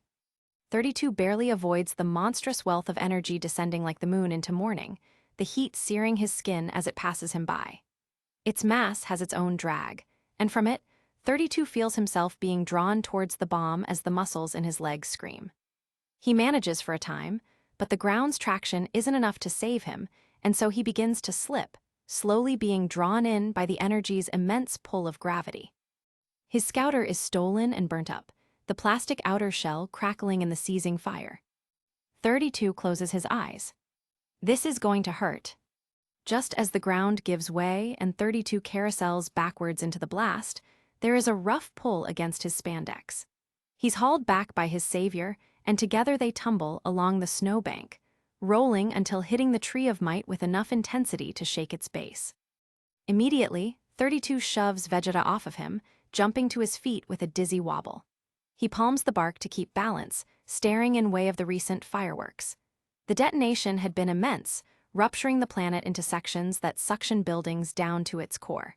Cavities in the earth rumble dangerously, the sky above now an ominous orange in a way familiar to 32. They probably have less than an hour. In the wake of the explosion, it's difficult to tell what kind of damage that attack did to Haler. Whilst 32 can't sense him now, he doesn't have it in him to celebrate, not until he himself sees Haler's still body rotting into the dirt. "Can you sense him?" 32 asks, looking towards the atmosphere. There are no space pods jetting away now, and 32 can't feel a soul nearby. "I can't sense anyone, can you? Vegeta, Vegeta." 32 hadn't even noticed. Vegeta's a lump of limbs, collapsed in on himself and smelling terribly of charred skin. He's barely coherent, grunting as 32 untangles him into a lean against the tree. Assessing the damage, 32 recognizes the burns to be between 3rd and 4th degree, with the skin around his chest blackened. Bone grotesquely can be seen between exposed innards, and what little remaining of his lips is barely parted and taking in air. 32 breathes through his nose, furious. "You fool," he chastises, "I can't die." As if to contest him, Vegeta starts convulsing with ugly, scary spasms that aggressively jerk tender joints. His head twists unnaturally. Without a second thought, 32 takes out the remaining half of the healing bean. He really hopes that Haler is dead because this is the last one. Taking Vegeta by the throat, he unceremoniously pushes the bean down his gullet, and then rubs at the Adam's apple to encourage him to swallow.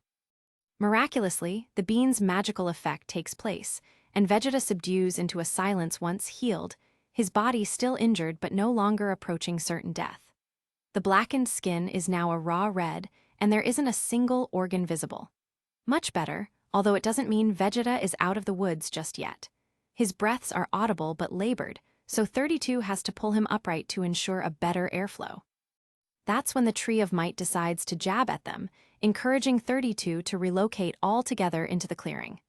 Luckily, that's where Goku decides to land, and he's straight over to them, lumbering from the strain of battle. "I had to give him the rest of the bean," 32 says as greeting. He was nowhere near the blast.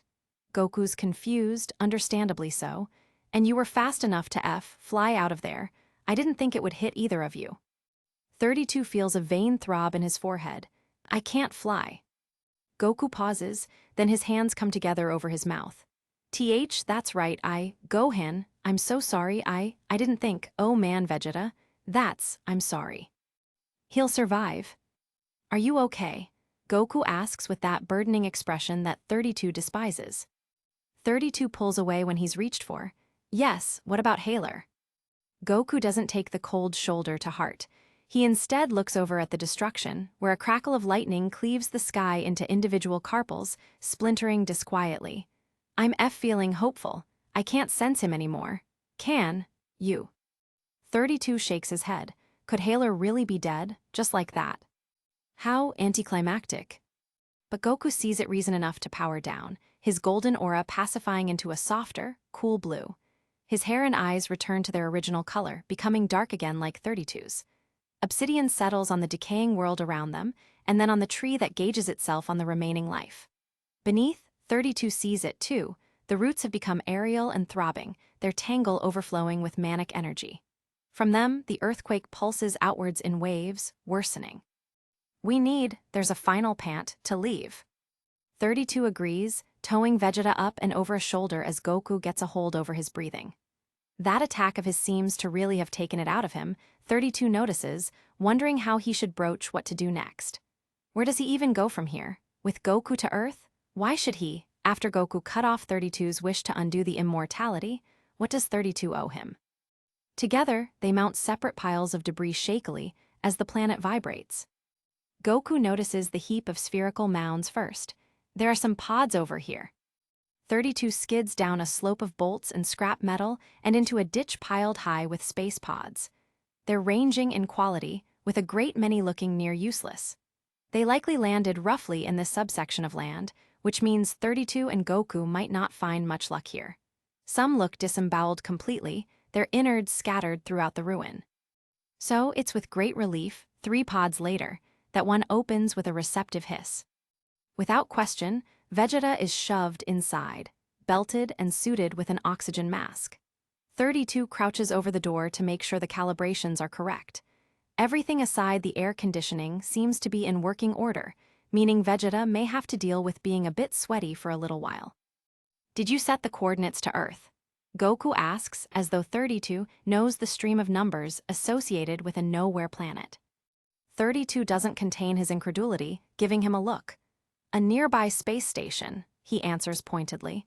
From there, you can decide on where you take him. When 32 closes the pod's hatch, a hand captures his wrist.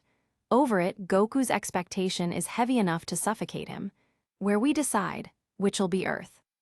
32 stands, pulling away in search for another pod to stuff Goku into. Behind, Vegeta begins to ascend out of this hellhole, and hopefully out of 32's life, never to be seen again. Gohan. 32 ambles about broken pod after pod. He throws one wayside. I can't even go to Earth in thanks to one of there's a sneer, your strange wishes. Behind sounds a noise of realization, and then a crunch of compressed debris under nearing boots. It'll be fine now, you're not with them. Don't bother checking the pods with broken hinges. The pressure gauge won't whir. Earth's your home. 32 doesn't dignify it with a response, and after a short reprieve, Goku tries once more. Bulma's there, she'll be happy to. Are you even looking for a pod? Stop ignoring. 32 tosses a broken space pod accidentally in Goku's direction. Hey, we're going to Earth, and that's it. Goku asserts, dodging the ensuing vehicle, and confidently enough that his pisses 32 off. 32 turns, throwing his hands wide. And how do we do that? He bites back. You're not even helping find our way out of here. You're too busy peddling your sentimentality. Look around, Goku. The planet is self-destructing. Goku scratches at the back of his head, scowling. I just don't want you pulling a fast one on me the moment we leave. I want you to promise that you're not gonna leave me behind again. Cheeks burning, 32 rubs at his face. How does he even deal with Goku's shamelessness? Does the man not have any restraint at all? 32 doesn't know what to say, so he doesn't say anything at all, but he does stand, becoming even more frustrated when none of the remaining pods responds. Good God, did 32 really just send Vegeta away in the last working space pod? What has his life become? Go. Shut up, 32 snaps, face buried in his hands. Stop saying thaw and stop touching me, get off of me. Goku pulls back his hand, the hurt evident, which just further aggravates 32 even though he wants Goku to leave him alone and to stop piling all these uncomfortable feelings onto him. The planet groans sadly, and an ensemble of thunder stretches across the sky. And yet, 32 can only hear all this faintly, the anger more loudly, hotly bubbling in his ears. I don't want you, he rejects, seething. I've helped you, I've done my bit. Haler is gone, haven't I done my part? Why can't you leave me alone now that you've stolen my death? He forces a breath and then kicks a nearby pod into an ugly dent of metal, looking anywhere else but at Goku. I'm alive and well. You've done your bit, you can go. After everything, your son breathes. Shouldn't that be enough? You may breathe, Gohan, Goku tells him sternly, but you're not living. 32 pinches his brow, not knowing what sort of answer he could give to that. Aren't you curious about your home? Goku tries after a long stretch of silence, cleverly appealing to 32's mind. About who you are. I don't care for such vanities, 32 mutters, returning to his search of a working space pod. We need to hurry. The planet hasn't much longer. Don't you want to know about your mum? 32 refuses to take the bait. She's dead, he counters, believing it to be true. When Goku doesn't contest him, 32 faces him and stares him down, scoffing. I knew it. A spike of lightning strikes nearby, splaying rubble and bleaching the world white, and yet Goku doesn't so much as flinch. I'm sorry. Then chase her memory, 32 says cruelly, despite the abnormal anchor in the pit of his stomach. Why don't you wish her back? Advance into heaven and stage an uprising. Fight God himself.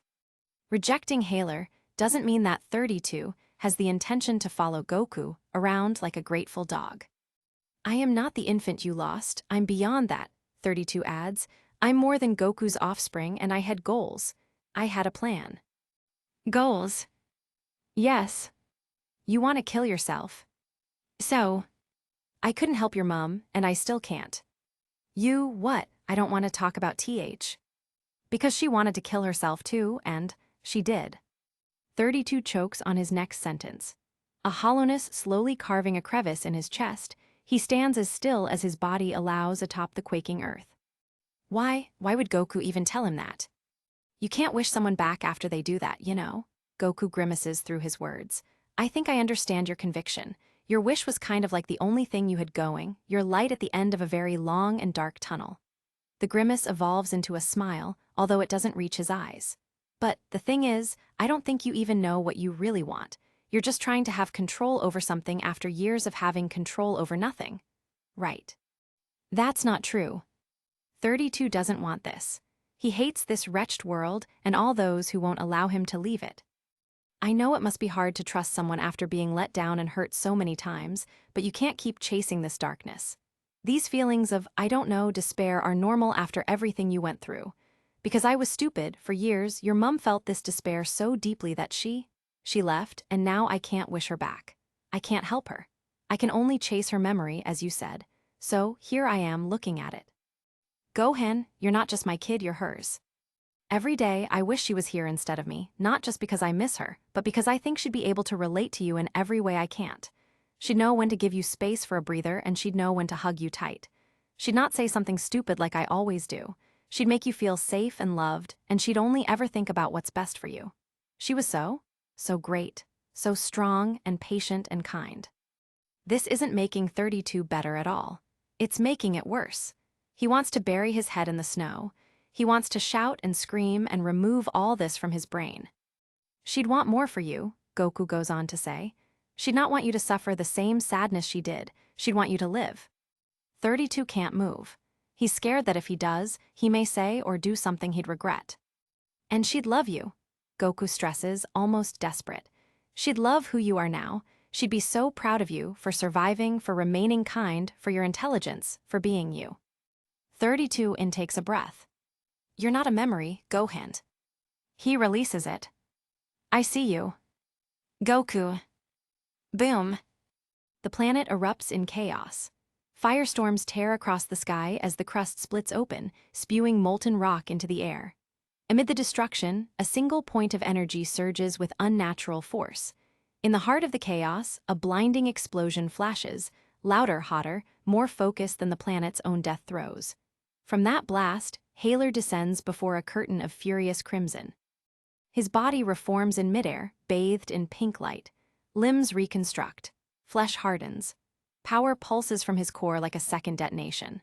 Like a protective casing, a shiny residue of energy glistens in the luster of death. Around him, the planet crumbles, the snow boils away, mountains collapse, the atmosphere shreds into space. But Haler floats untouched, suspended in the wreckage, reborn in fury. A lone core of a familiar fruit tumbles away from the madness. And then, Haler opens his eyes slowly, glowing with venomous intent.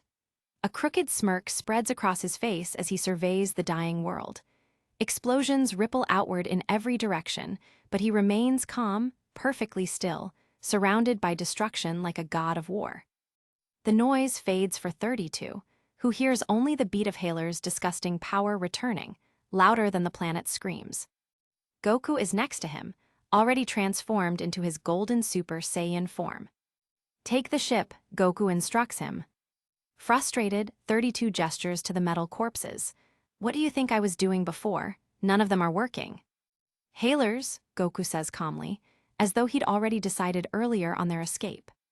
Suddenly feeling very stupid, 32 spins in the direction of the ship he'd just overtaken with a flank of men. Yes, why hadn't he thought of that? Go, Goku repeats, angrier, when 32 doesn't move. You aren't gonna stay around after anyway, right? It won't make a difference if you leave now or if you leave with me. That's true, yet 32 doesn't move, knowing Goku is just trying to manipulate him into leaving him to become a martyr. He doesn't want Goku to die even if the dragon could bring him back. Right now, Haler looks like he could do a lot worse than murder. Gohan, go. You won't be able to defeat him, 32 shouts back. Your spirit bomb wasn't enough. Go. Let's go together like you said. It's a shock that when 32 grabs him he's rebuffed, Goku pushes him away hard. Damn it, Gohan, Take the ship and don't come back, I mean it. Goku. Goku charges Haler first, his deployment of energy fierce enough to knock 32 down into the dirt, entombing him with the wreckage and filth of Central. 32 has to shove aside metal, bricks, and bodies to emerge from the devastation, and when he does, he sees gold meet pink over an ocean of pandemonium. Goliath energies wage war on one another, rattling the already sensitive planet. Back on his feet, 32 watches, eyes wide, heart pounding. Below him, the planet shatters piece by piece, newly formed volcanoes erupt, glaciers vaporize, and entire forts crumble into the void. The sky glows red with fire and lightning. Amid the chaos, two blurs of energy clash over the crumbling surface, Goku and Haler. They almost move too fast for most to follow, but 32 manages just about to catch every strike, every dodge. Goku's aura burns bright with determination, flaring gold with Super Saiyan power. Haler, cruel and relentless, counters with raw, unrestrained fury. Their fists collide, sending shockwaves across the broken sky. Each impact tears the ground further apart. Still, they fight undaunted by the planet's destruction. 32 grits his teeth. He wants to help, but he knows this battle is beyond him. These conditions wouldn't be favorable to him, and besides that, he can feel the power radiating from both fighters. It's overwhelming. He watches Goku push past exhaustion, fighting not just for victory, but for survival.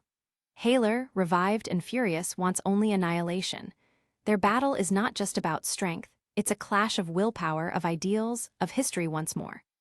The ground below them fractures entirely, revealing the molten core of the dying planet. Lava shoots into the air like fire from the underworld. 32 shields his eyes, but keeps watching. Haler is dominating despite Goku's efforts. The spirit bomb must have done some damage, but not enough in thanks to the fruit of the Tree of Might. Are there more? Should he force Goku to eat some? No, Goku'd never. He's good, and because of that they'll never win. 32 looks over towards where Haler's ship awaits him. The temptation is strong. Goku wants 32 to flee, to be far away from this mess, to live, probably with him on Earth when all this is over. To be a family. To love and to be more than what 32 is, a soldier, in a world far away from all this anarchy. No, he can't think about this. Not right now. Never, perhaps. 32 looks death in the face, watching them both fight. His hand slowly reaches towards his holster. The Astra is grazed. If he could just land one shot on Haler, then maybe Goku could overpower him, as the Shinx does its stuff. This is going to be tricky. The stolen Astra emerges and 32 raises it slowly, the barrel coming to sit in a central position, spectating the stage as Goku and Haler dance along it. An eye closes behind, and 32 holds his finger over its trigger. Haler flickers in and out of range. Predicting his positioning is near impossible. What choice does he have otherwise? Goku's going to last about as long as the planet will. Just as Goku comes into vision, he knows it's time. 32 pulls the trigger, momentarily panicking when Goku flashes into frame again. It's only for a short second at least, and then Goku materializes away to give room for the bullet to pierce through Haler's tail. It only skims the top, but it's enough to get a reaction.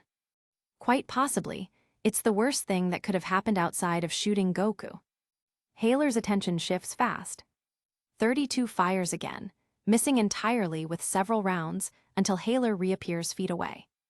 Not your best shot, Haler taunts, his voice calm, almost bored. I expected more from the youth program's finest. The battlefield is a wasteland of shattered rock and scorched earth by this point, and smoke rises in thick plumes when 32 stumbles backwards in retreat. But as quick as ever, Haler vanishes in a blur, reappearing behind him. Before 32 can react, a knee slams into his back, sending him crashing into the ground with bone-cracking force. The earth trembles as he hits, a cloud of dust exploding into the air. 32 coughs, blood splattering onto the dirt. He tries to stand, but his legs give out. Haler descends slowly, savoring every second. In the end, no matter how well you hit it, you were always just another pathetic monkey. Haler clicks his tongue, lifting a finger and firing a beam that explodes near 32's side, sending him skidding across the rocks. Goku doesn't let it stand for long. He returns to the fray, leg extended, but in the end is put down by a fierce roundhouse that has him carve a trench into a hillside. In the distance, molten rock splashes in furious rejoice. That had to have hurt. When 32 manages to wrench himself free of his own burial, Haler ensnares him with that leathery, waspish tail, and it snaps around 32's throat. Even as 32 scratches at it, it doesn't relinquish its grip, and from this vice, 32 feels his own tail experiencing a spasm as the pressure of strangulation seizes him. "You are weak of character," Haler tells him. "Even though you cannot die, you will never truly be alive, 32. You're just a broken weapon made in the youth program's image."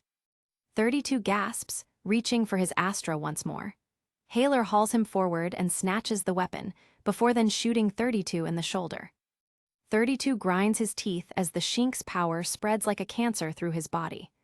The magazine of the Astra is then stricken across his face and tossed to the ground, bouncing until silent. In 32's mouth, well of blood pools immediately, spurting forth when Haler punches him in the gut. Gasping, 32 is slammed into the ground, the impact cutting a trough across the battlefield. He coughs violently, more blood spilling from his lips, his body trembling from the punishment. His uniform is torn, his aura flickering weakly like a candle in the wind. He struggles to rise, but his limbs barely respond. "How arrogant, you really thought you could stand against me," Haler says, voice laced with venom. "Did you think you were like him, your father? Do not be ridiculous, 32. You do not compare. You both may be monkeys, but you are even less than that. You are a number." 32 grits his teeth, trying to push past the pain. He launches a shaky blast of Kai, but Haler bats it away like it's nothing. In a blink, he appears in front of him and drives a fist into 32's gut, folding him over with a choked wheeze. Another punch sends 32 flying, skipping across the ground like a stone over water. He crashes to a stop, his body limp. His breathing is shallow even after no time at all. Haler lands gently, his boots crunching against the dirt. "What a waste," he says coldly, lifting one finger to gather a small but lethal orb of blushing energy. "After years of training, this is all you could do." 32 is given the time to stand, and as he does, he digs his fingers into injured flesh to retrieve the Shink's bullet.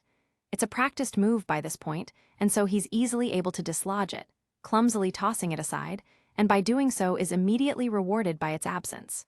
Kai freely circulates his body. With this Kai, 32 summons a crackly fistful of heat and quickly fashions it into a wall-like shield. Of course, Haler shatters it without any real effort at all. His fingers splay, 32's energy fizzing away when pink fire catapults 32 into a surviving cliff's edge. The darkness is nice for that ephemeral moment before Haler arrives once more, his energy radiating like a storm, oppressive and overwhelming. Before 32 can emerge from the rockery, Haler lashes out with a blinding burst of heat which peeks into 32's makeshift cave. Somehow, 32 leaps to avoid it, but the explosion grazes his leg and sends him tumbling. He lands hard, hissing from the pain. Still, he rises on reaction, launching a volley of Kai blasts in rapid succession. Haler weaves through them with ease, chuckling darkly. "You're exhausted," he states, suddenly appearing behind 32. He strikes, a brutal punch to the gut that drops 32 to his knees. 32 gasps for air, his vision swimming. Then, Haler lifts him by the collar, mocking him again, enjoying the play. Even if you were at full strength, it would still be like swatting away an insect. There is truth in the words. 32 is tired of everything. What to do, what to do? Torturing you would be a waste of time, of course. Your youth program training saw to that. Haler spins him. Graduates are made be indifferent to pain, and indifferent to the pain of others, too. Before your breakage, you had been the perfect weapon. 32's tail is snagged and then compressed, sending a jolt of agony up his spine. Even now, you barely let out a whimper. This must hurt a great deal for a Saiyan juvenile. 32 practices his breathing, as he was trained to do. But we're never entirely indifferent, were you? I'm sure you have and always had sensitivity to the pain of kin, much like he has. Perhaps I had this the wrong way round. Perhaps I should use him to hurt you instead. Haler smirks.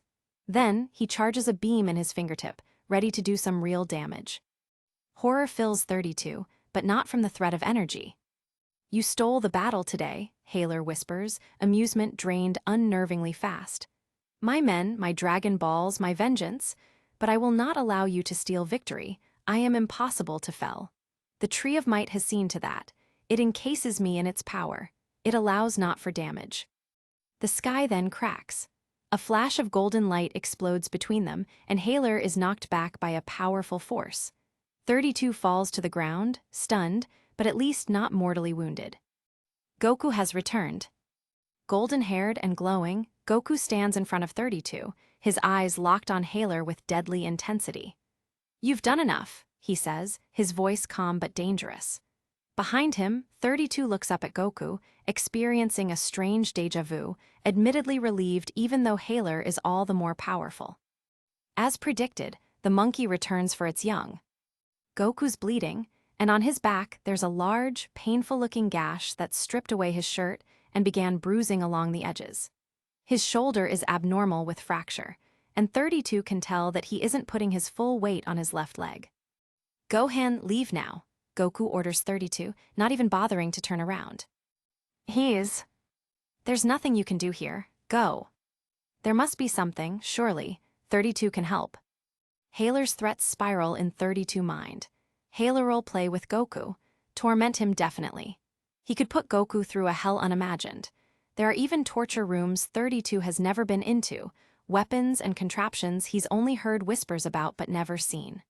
Because of them, dying would be but a giddy daydream for any, an aspiration perhaps, like it had been for 32, and then what? Goku would kill himself, and then he wouldn't be wished back, just like he'd said happened to 32's mother. 32's mother killed herself. Goku will do it too. 32 doesn't care what Goku says now, not when he doesn't know what it's like to live under Haler's ire. Then, when he's dead, 32 will be alone again, forever alive, sentenced to take another excruciating breath as he's commanded to eternally butcher people.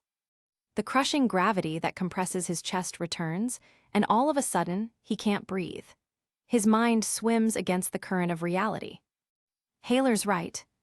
That earlier déjà vu now feels like a weapon, the barrel down 32's throat.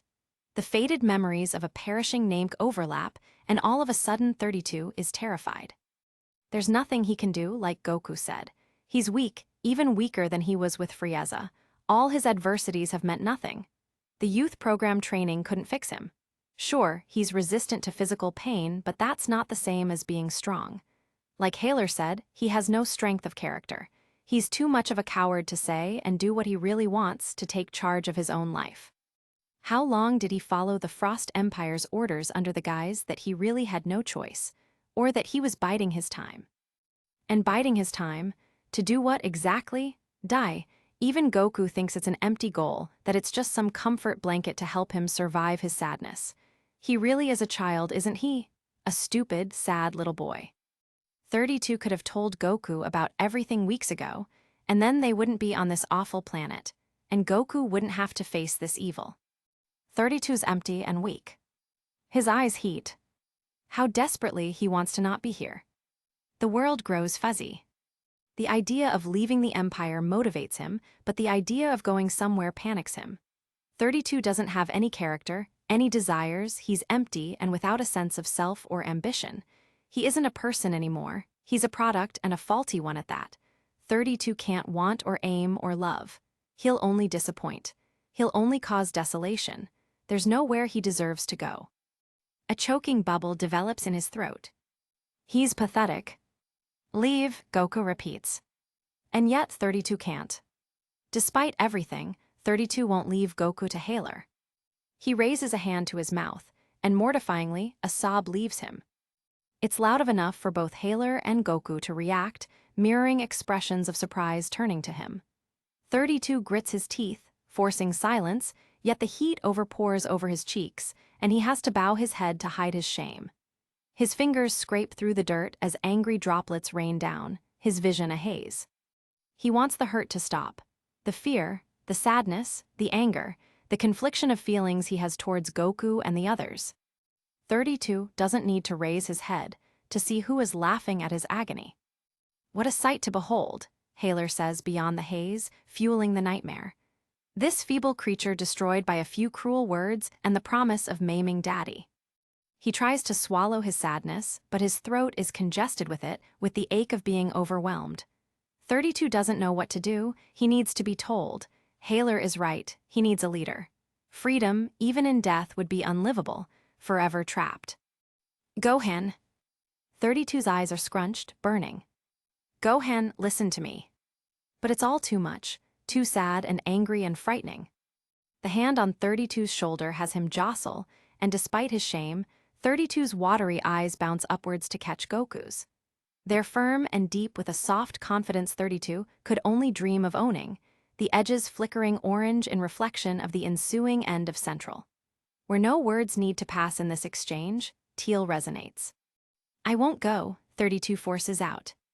Goku's hand on his shoulder tightens, and he smiles painfully. This isn't the end, son, he says. You have to trust. Eyes bulge, the white submerging the teal into a wobbling prick. Time seems to stop when, above, Goku's mouth opens into a perfect circle, coating 32's face in a wet heat. The hand loosens its grip, and he slumps forward, 32 quick on the uptake in order to catch him, but for some reason his arms don't work. Haler is behind, his finger still extended, attached, a lingering line of smoke but a telling shadow. 32 concentrates on this as Goku hits the ground, and then slowly, he turns to look down at the small hole protruding his own chest. It's excessive with blood, and it pours until 32 gingerly presses his fingers there. It doesn't hurt in due to shock. Though the world starts to feel further and further away, and still, the tears fall as copiously as the blood. He can't sense anything or anyone, and 32 can't tell if that's because Goku is dead already, or if that 32's so disconnected from everything that it's all a blur. No, Haler wouldn't kill Goku like this. It'd be too quick. He wants to hurt him in 32. He wants to keep them here until the last possible minute before the planet erupts in flames. There will be punishment. With this knowledge, 32 tries to steady himself. But with looking at Goku's still body, he can't. Guilt, fear, and anger clash within him, but one emotion quickly takes hold, burning hotter than the rest: rage. He's proven right when Haler approaches with a lazy swagger. Which body part should I extract first, Captain? No, 32 whispers, his voice trembling. Leave him alone. Oh. That's when 32 snaps. A fierce scream rips from his throat as a bright aura explodes around him. The ground shatters beneath his feet as he rockets forward, faster than Haler expects. Gohan's fist slams into Haler's face with enough force to send the tyrant flying backward, crashing through rocks and debris. Gohan doesn't hesitate.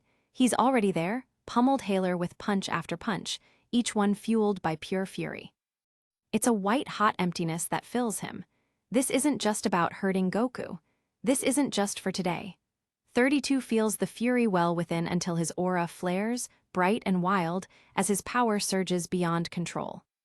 It's happening again, this lack of control, and instead of fighting it, 32 allows it. He submits to his own searing fury. The reins are no longer his, and in this vacuum, he allows his body to carry forth its violent will. With a raw cry, 32 charges, slamming a fist into Haler's face. The impact sends him hurtling back, stunned. 32 doesn't stop.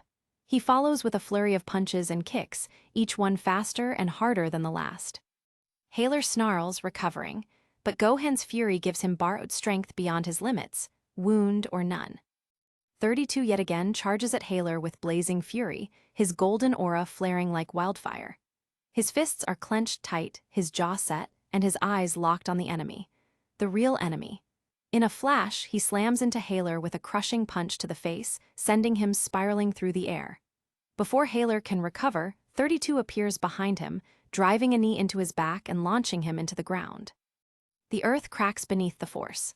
32 follows, not giving Haler a second to breathe.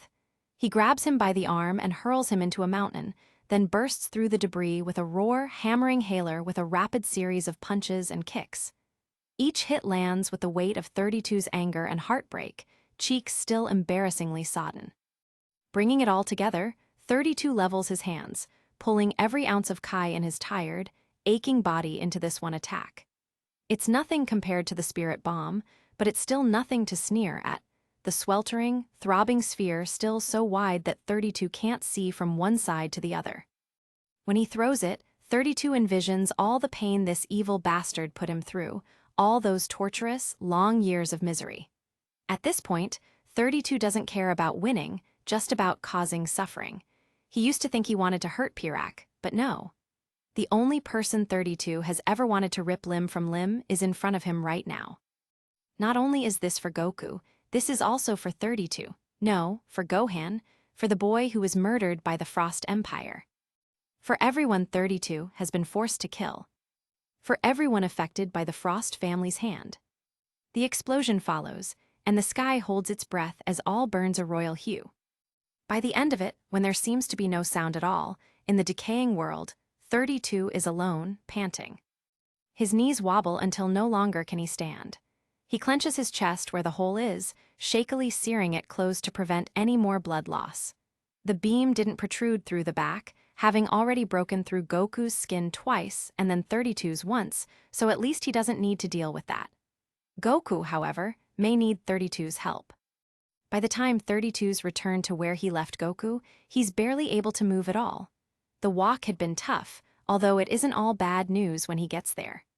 Goku is in the process of pushing himself up, looking a bit more together than when 32 last saw him. As soon as he's able to, 32 collapses to his knees over Goku, quick to sear the wound on his back and any others to a close. There's a grunt and stench of burnt meat, and when he turns Goku over to see to the one on his chest, dim teal eyes catch his own. They widen. "Gohan!" he lets out, flinching as 32 presses his hands to the wound. It's not terrible, missing all the vital organs. What luck. "Gohan, you," Goku says again, his lips curved upwards. Whoa. His hand rises in gesture of 32 himself, and then it falls, coming to rest on 32's hand atop his chest. "We need to go," 32 hoarsely tells him. I don't know if he's dead." There's no immediate movement from either of them, likely because they're both completely wrecked and so exhausted that walking even a few feet feels impossible right this second.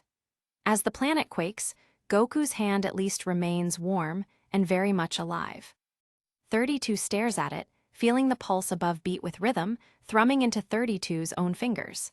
The palm squeezes around his own. A crack of lightning cuts into the ground nearby, and before he can stop himself, 32 upturns his own hand, holding charred, calloused fingers. Around, the world unravels and they sit, just for a moment, breathing.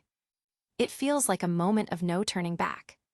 32 recalls that night he drugged the inhabitants of the Capsule Corporation, of when he sat on the floor by Goku's bed, staring into the empty, foreboding night. His breath hitches nervously, because even though 32's now caught in Goku's claustrophobic, expectant web, he knows that this is the start as opposed to the end. Goku's warmth no longer hurts to bask in. "Esake, to cry," he croaks. 32 snorts a laugh and then takes a hand back to wipe away the residue. It's a bit late for that. Actually, it's getting late generally. They should go. 32 assesses him. Internal bleeding is likely. There are a few fractures, a couple breaks, and most certainly a concussion. "Can you stand?" Goku grins bloodily. "Probably not well. Help me up." 32 quavers with the planet, struggling to his feet, taking Goku with him. It's a nightmare getting their footing, especially when the Tree of Might reminds them of its existence, attempting to ensnare them with a crooked, crusty root. As they stumble backwards in retreat, they both slip down a crater and into a ditch filled with rubble, of which starts to crack and break apart as they step upon it. An unsettling gurgling follows. The ship, Goku notices, pointing into the distance. 32 drags Goku from what's becoming a sinkhole, hauling him up until Goku finds enough strength to take to the sky, grabbing 32 by the arm and flying them over the worst of the devastation. "Do you think he's dead?" 32 asks, scouring the horizon.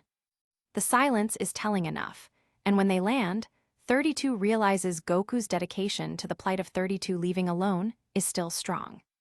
"Don't be an idiot," 32 snaps. "Come with me." Goku shakes his head, landing. "You were right. So long as Haler is around, you'll never be free." "I don't care about that anymore.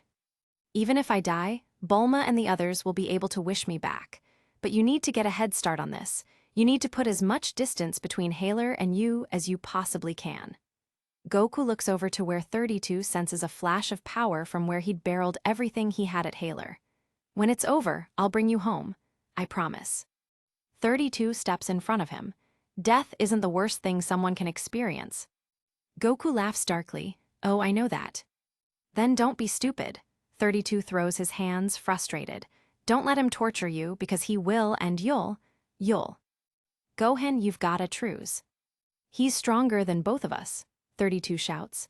His Kai supply is endless. How could anyone defeat someone with that much fire power? Goku's smile is crooked, giving no answer. He doesn't know either. There's no one more powerful than him. 32 attempts to reason. Haler is in a league of his own. I have to keep trying. To do what? Wait him out. Do you think the planet's destruction will do the job? He doesn't need oxygen in the same way we do. He'll survive it. What the? Your gun, I found it earlier. 32 looks at the Astra, perplexed and then considerate. He could shoot Goku right now and drag him off this rock. Make the bullets count. No, 32 pushes him backwards, nearly tripping from the fatigue. I won't let you. Goku steps forward again, and 32 pushes him back each time, only to be overcome when Goku awkwardly maneuvers into the sky. Goku, you can't beat him. Goku, come back. Spinning on his heel, 32 winds into his hands, back at square one and panicked again. For God's sake, the ship is right next to him. He could pilot it and leave, organize for his microchip to be removed, and go into hiding. Yet he doesn't. Lowering his hands, 32 looks towards Hell and follows after his father, Astra in hand. Fighting Frieza had felt prophetic in some ways. He'd been the epitome of evil, an empty, cruel creature who had no desire aside to dominate all those around him. He'd been, fundamentally, a bully. Goku has always hated bullies, and Frieza had represented all the wrong associated with them, and then some. Beyond Frieza's bloodthirstiness, there'd been this innate desire to bring upon cruelty, to hurt and dominates others until revered. So, beating him felt like he'd achieved a great justice for the universe, as well as personal victory over the smaller wrongs in life. But it had come at a cost, and it hadn't been worth it. Losing Gohan had been a price too high for what Goku had perceived as peace across the universe. And that wasn't even true. Goku would come to learn over the years traveling. Haler and Cooler had overtaken Frieza's rule, militarizing and expanding in a more practiced, polished fashion than Frieza had, their presence a point everywhere Goku looked. Everybody had known of the Frost Empire. And Goku'd know, he met loads of people. Hundreds who'd shared their stories of hardship, told Goku of their own loss, spurred Goku on when he felt low, and shared their food and homes with him. They inspired him to never give up. Finding Gohan had been about when, and not if. Despite knowing about the Frost Empire, Goku hadn't anticipated how much it'd impact him reuniting with his son. Gohan had become interwoven into Goku's once prophetic fight, into the history that's haunted him up until this moment. On this crumbling planet, history will be today fixed. Goku skids across the rocky ground, his boots tearing deep gouges through the dirt. Dust and rubble explode in his wake. Haler hovers above him, expression cold, his bleeding tail batting wildly. With a sudden burst, he dives. Goku raises his arms just in time. Haler's punch slams into his forearms, the impact rattling bone. Colorful cracks spiderweb through the air and then ground as Goku is driven downward. He crashes into the canyon floor, creating a crater that swallows the terrain. Before the dust settles, Haler is there. A blur of motion. A knee to the gut. Goku's breath catches. His body bends around the blow. Haler's fist follows, snapping Goku's head sideways. Goku tumbles through the air, bouncing off serrated rocks. Blood noticeably paints his torn clothes in wide strokes, clotted around where Gohan seared his wounds closed. Thank God he did, too, otherwise this would be made even harder. Goku plants one foot against a boulder, launches himself back with a desperate effort. A flurry of punches. Fast, desperate, each blocked with surgical ease. Haler counters, one strike, perfectly timed. It slips through Goku's guard and finds his ribs. Something gives way. Goku folds. A beam of energy then erupts from Haler's fingertip, driving Goku skyward. He disappears into the clouds like a star extinguished. In this moment, despite the pain, Goku spirals, churning to build enough momentum to kinetic energy to feed into an attack. Between his fingers, his signature Kamehameha wave builds at speed before bursting into a silver-blue, slicing line. As correctly predicted, Haler appears in the energy's aerial path, and the attack lands beautifully. A small victory Goku gets to acknowledge, but his relief is smothered when Haler emerges from the other side of the blast, unaffected. Energy coats Haler's body like a shimmery, sparkling shield, slowly sizzling away as Haler patiently awaits the process to end. It's then that Goku realizes what's happening. Each energy attack, whether Goku's or Gohan's, has been repelled by whatever technique this is. Or perhaps, it's not even a technique at all, and just a consequence of the Tree of Might's fruit's incredible properties. Of course, Haler would just let the fruit do all the work for him. He doesn't need any skill whatsoever, just the energy of all his victims. Grimly, Goku realizes that this means that no energy attack will be strong enough to bring him down.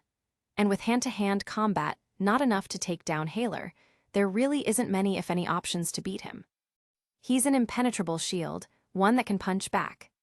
And when he does punch back, a crater spreads like a scar across the wasteland. Goku crashes into the dirt, body skidding, limbs limp. Blood streaks his face. His breath is shallow. His energy flickers. Okay, so this process needs time to power down after shielding Haler from an attack. Could that make a difference? Could Goku do anything at that point, even if he's so broken and useless now? Haler's attacks have been relentless, precision strikes, cruel punishment. Goku's strength wanes with every second. A beam slices the ground beside Goku. Rocks explode. He barely rolls away in time. His body is slower now, bruised and battered, each movement laced with pain. Haler now darts in, striking. Goku blocks one blow, misses the second, and takes the third to the gut. He folds over. A knee to the back sends him sprawling again. The earth quakes beneath the force. Goku doesn't rise. Haler lifts one hand, gathering energy, dense, sharp, final. Although Goku knows it won't be final because Haler wants to make him suffer. That's when, predictably, Gohan takes the shot with his gun. The bullet bites into Haler's shoulder, and then another and another follows, burying into reptilian flesh. Haler snarls, enraged, but before he can make way for Gohan, Goku tackles him and punches him hard where wounded. Already, that energy shield is returning, sinking into the bullet holes in a likely bid to discharge them. Haler roars in his fury, his tail thrashing and whipping Goku with all its might, launching him at least 20 feet into the air. Aerially, Goku sends out a nasty array of blasts, hoping to add insult to injury. Gohan's already by his side by the time he lands, still shooting the gun's collection of bullets into Haler. It won't do, though. The energy shield will do its work soon enough. Goku sends out another Kamehameha wave, his insides rioting from the exertion. When the explosions rumbles the landscape, Gohan tries snagging him backwards. Let's go. But he can't let Haler continue to haunt Gohan. He needs to end this, all of this, or this lived hell will continue forevermore. That prophetic battle with Frieza has bled into this moment. Goku. Gohan has him by the shoulders, his mirroring eyes searching Goku's own, looking for dilation or other concussion symptoms. Most certainly, Goku has it, but it's not enough to knock him out of the game. Not yet. Looking at Gohan this close up, he sees everything he was looking for. What an idiot he was to not see that this was his son when Gohan is so very himself. Then, he thinks back to the Green Snow Tavern incident, with its snowy backdrop and warm evening beams casted from the pub. It infuriates him how he hadn't recognized Gohan then. Or even before that, during the first time he'd seen him, back when he'd performed the boiler on Vegeta. Goku's eyes widen. "Can't you hear me?" Gohan shakes him. "We need to move." Goku lets loose a breath. "Gohan, we can't overpower Haler." A flash of annoyance distorts his face. "Yes, that's what I've been saying, now." The energy of the Tree of Might's fruit is protecting him. I don't think anything can penetrate it fully. It's why he comes back each time after every. "I don't care the reason. Get up, come on, M." "But you can." Gohan gives him a look between incredulity and frustration. "The boiler."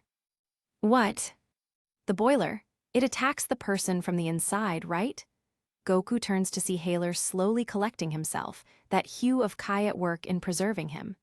You said no one is stronger than Haler, so by that logic, Haler should have enough power to bring himself down. You just have to channel his own energy against him. Gohan stills, a very clear revulsion crossing cool eyes, and immediately, Goku feels bad for even asking. Of course, performing such an evil act would be no better than observing it, which was bad enough on its own accord. I can't, Gohan then says lowly. You can. No, I can't, I haven't the skill. The control, you can't just perform it. You need to know about the victim's weight and height and it's a difficult technique and requires the user. Impatient, Goku interrupts him. You're going to have to try, Gohan. There's a flash of disbelief. I'm sorry to put this on your shoulders like this, but we don't have long, you know that, and I don't have this power, but you do. The only person right here right now that can stop Haler for good is you. So, use that energy he stole, the energy of millions, and bring an end to this. All of this. The Frost Empire dies with him. Gohan's eyes are everywhere as that raw panic from earlier returns.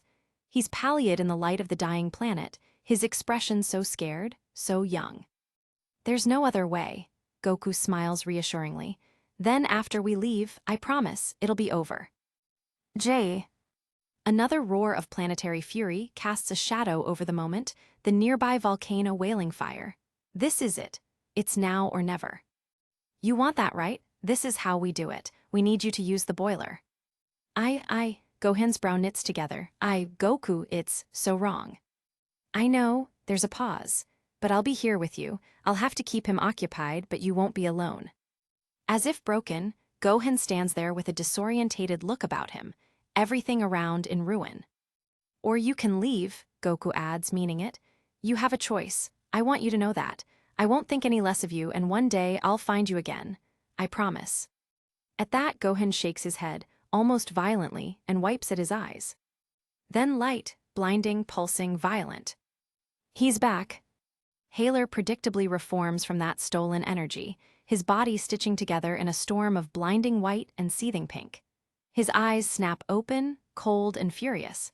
The ground splits beneath him as his aura erupts, scorching the air, the removed bullets cast wayside.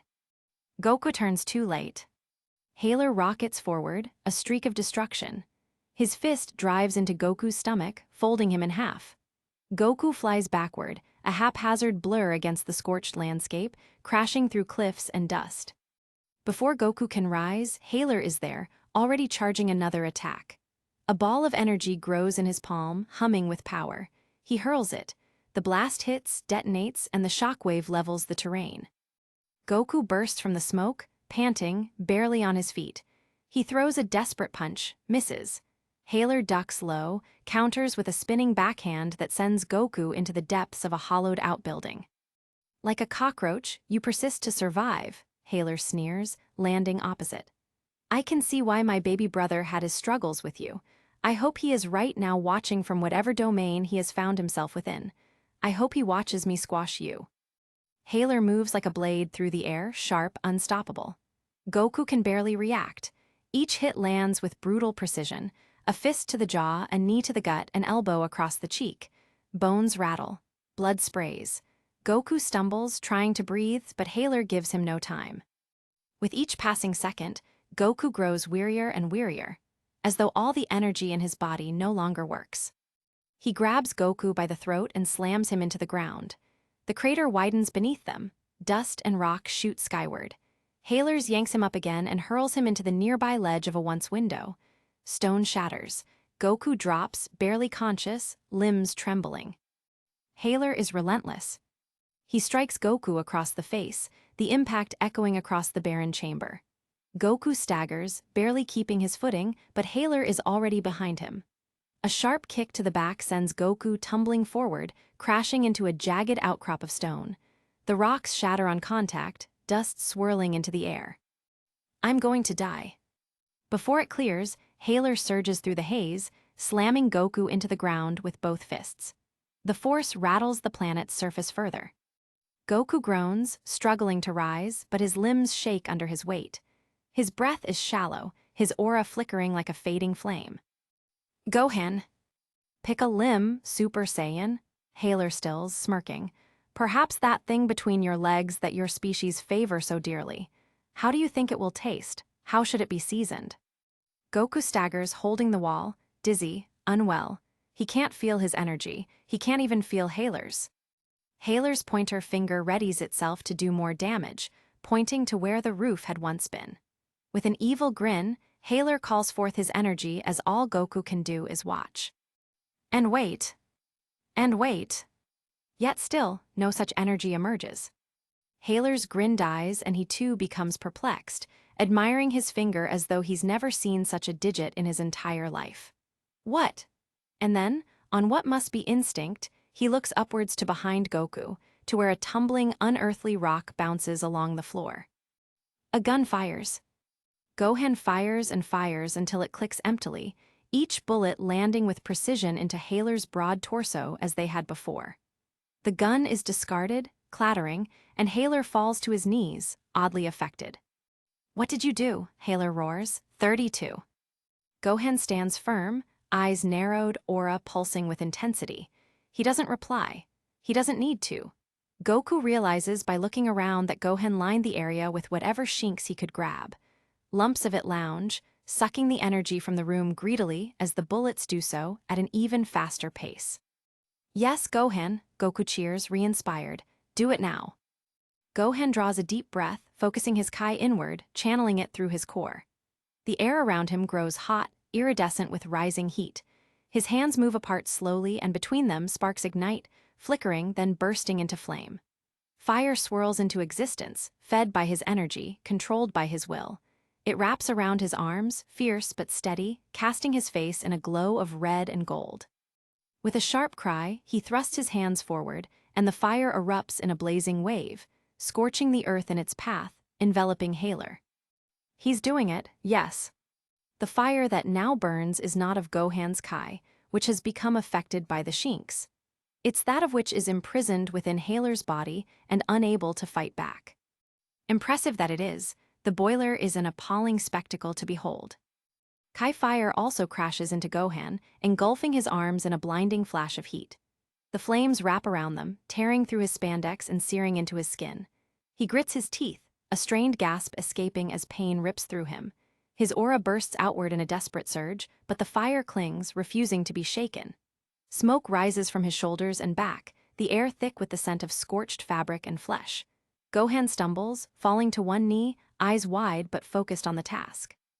Goku can only tell something's happening when, finally, Haler lets loose the most unhinged noise. He wails, the screech painful to Goku's ears as the cooking of flesh heightens. Despite not wanting to watch, Goku does, knowing that Gohan also has to see this. Whilst there is no horror in Gohan's expression right now, Goku knows that this will sear into his memory, that this will be unpleasant to recall, and that there is no satisfaction in the execution. The process isn't fast, and fire clings to Haler, crawling up his arms and shoulders, blackening the once smooth surface of his bioarmor. He still screams, trying to shake it off, but the flames bite deep, leaving glowing scorch marks. It's no quick death by any means, with Gohan plainly feeling the strain of the implementation.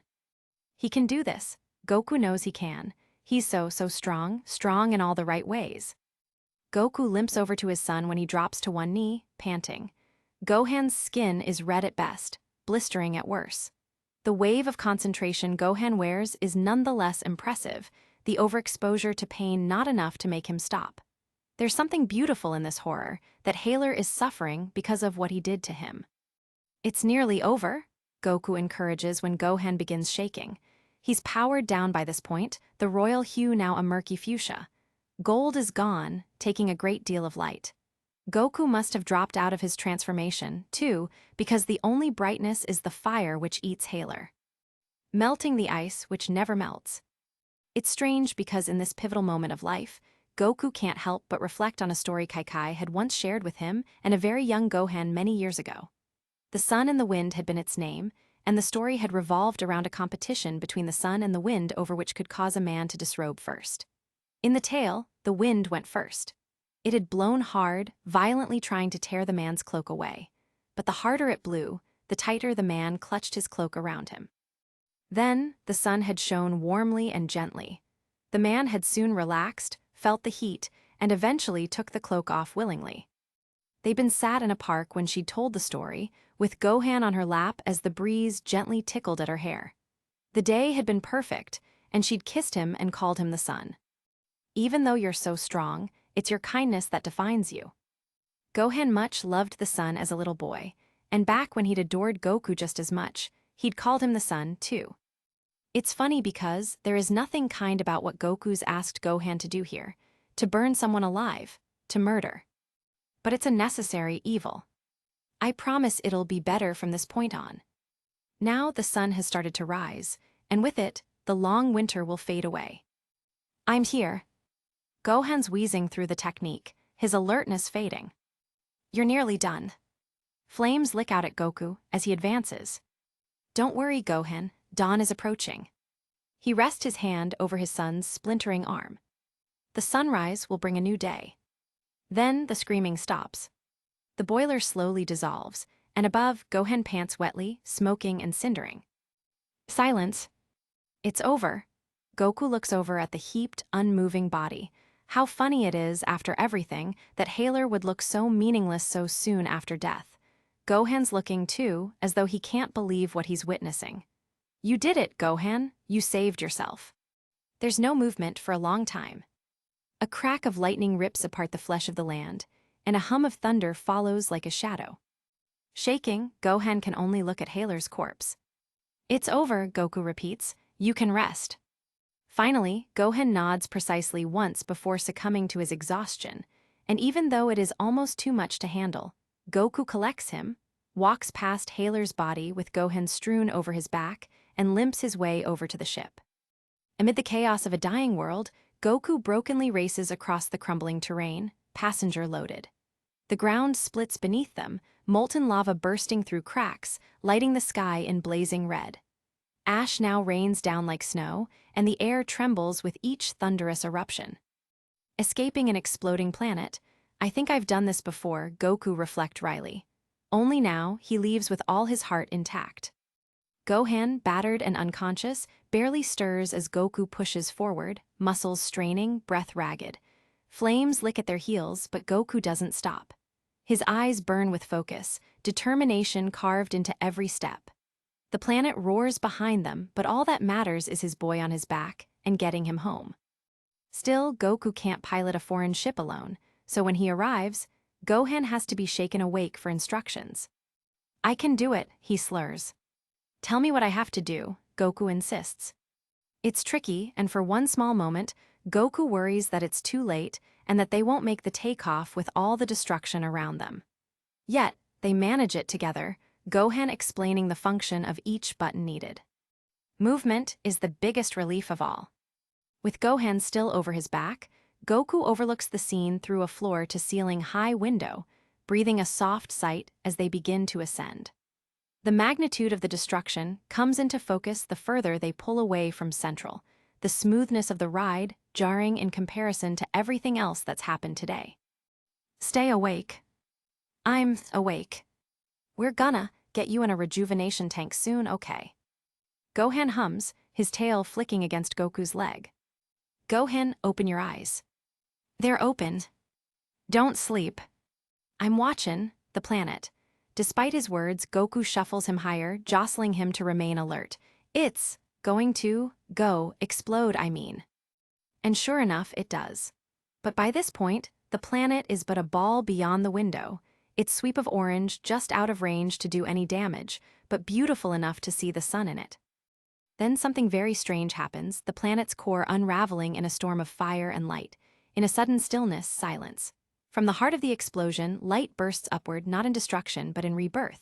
The fire curls inward, reshaping, folding upon itself. Colossal roots sprout from the scorched ground, thick and glowing. A trunk rises where the core once burned. Branches stretch toward the stars, endless and ancient. Leaves unfurl, delicate, golden, shimmering with energy. Each one glows like a tiny sunlit moon, swaying in a windless void. The tree pulses with life, its roots threading through space, its crown touching the limitless expanse. What was once a dying world now breathes as something greater, no longer a planet, but a living monument. a tree of cosmic memory, born from fire, holding the echo of everything it once was. What? Goku steps closer towards the window. Is that the tree of might? Gohan's head rises from Goku's shoulder. The tree is impossibly mammoth. Never has Goku seen anything like this before. The golden pollution dazzles strikingly, orange from the fire never really leaving. Goku, look. Goku does, following Gohan's shaky, blackened finger to above the tree where the once familiar presence of the Namekian dragon lingers. It helixes, throwing its arms out in jubilation, before then diving headlong into the pinnacle of the tree. 7 orange orbs orbit around the branches. It's found a new host, Gohan mutters, resting once more. I hope it's happier there. Goku can't tear his eyes away. Such madness to come from nowhere at all. The wishing tree, Gohan mutters, amused. The wishing tree. Together, they watch the roots of a new dawn splinter into a once evil, bringing forth spring. Hope follows the sunrise. Chapter 32. Epilogue. Take my hand. From the dark comes the beginning. It casts a terrifying start of something unknown. An emergence of change. The first light of dawn creeps over the horizon, brushing the sky with soft shades of pink and gold. Slowly, from beyond the contoured hills, the day emerges, a glowing orb rising above the land, casting long shadows over the peppered hamlets and sprawling, bronze farmlands sectioned by trees. Above, the morning stars are beginning to fade into the haze, but the most stubborn of them continues to be a point of interest to 32, who lounges atop the plateau, his fingers threading through the dew-dotted blades of grass. It's warm, something 32 still isn't used to. Where he finds comfort there is discomfort. The languorous lull of heat makes him feel syrupy, and the urge to yawn nearly outweighs the need to sneeze. It's ill-fated that pollen irritates his nose even after all these weeks in climates such as this. Still, he cannot find a better place than the pollen-heavy meadow to watch the sunrise, somewhere close enough to the homestead, yet far enough away that he won't be disturbed by the hearth's light pollution peeking through the windows. In the faraway distance, below the cliff's edge, 32 absently hears the ringing of the church bell, an act done every morning to welcome daybreak for the busying shepherds who rise with the light. A soft breeze then curls the grass, kissing his skin. He closes his eyes, savoring the moment. Then, there's a disturbance in the grass, and 32 feels the sprinkling of uplifted pollen across his cheeks, the aroma so decadent that it rouses him. The stars are still out. Next to him, Goku has thrown himself down in a splay, a star of his own making. His grin is peeking from between the blades of grass, dyed bright by dawn. Are you gonna make a wish? There is a constellation hidden in the shadows beyond the gold. It podiums a particularly bright, shining star that is no star at all. He considers the strange ritual, an earthling practice as opposed to a Saiyan one as initially thought. 32 hums, a wish upon a star. Well, that one's a tree, but I think we can make an exception this time. There's a pause, but no immortality wishes, okay. 32 rips the grass and flings it as a clump. Hey, he's laughing. And don't go wishing for something boring like fuel for the ship. We do need fuel for the ship, 32 points out, closing his eyes, trying to forget about their diminishing resources. They'll barely be able to make 2 or 3 days more on their current supply. We'll figure it out. You mean I'll figure it out? You always do. 32 exhales, amused. The Namekians are gonna be sore with me, Goku shares somewhat glumly. I promised them that I'd return their Dragon Balls, remember? Man, that feels like forever ago now. 4 or 5 months ago, at least. So much has changed since then. So many impossibilities have been realized. Haler is dead. The youth program has gone underground. The Frost Empire is forever fissured, an empire no more and just pieces to be claimed by the remaining military scourge, a military he himself has nothing to do with now that his tracking microchip has been removed. 32 is free, off the books, MIA, possibly recorded dead. Just a character in the legend that damned the Frost Empire. Above, a flock of birds glide through the crepuscular rays, riding the clouds of the oncoming storm.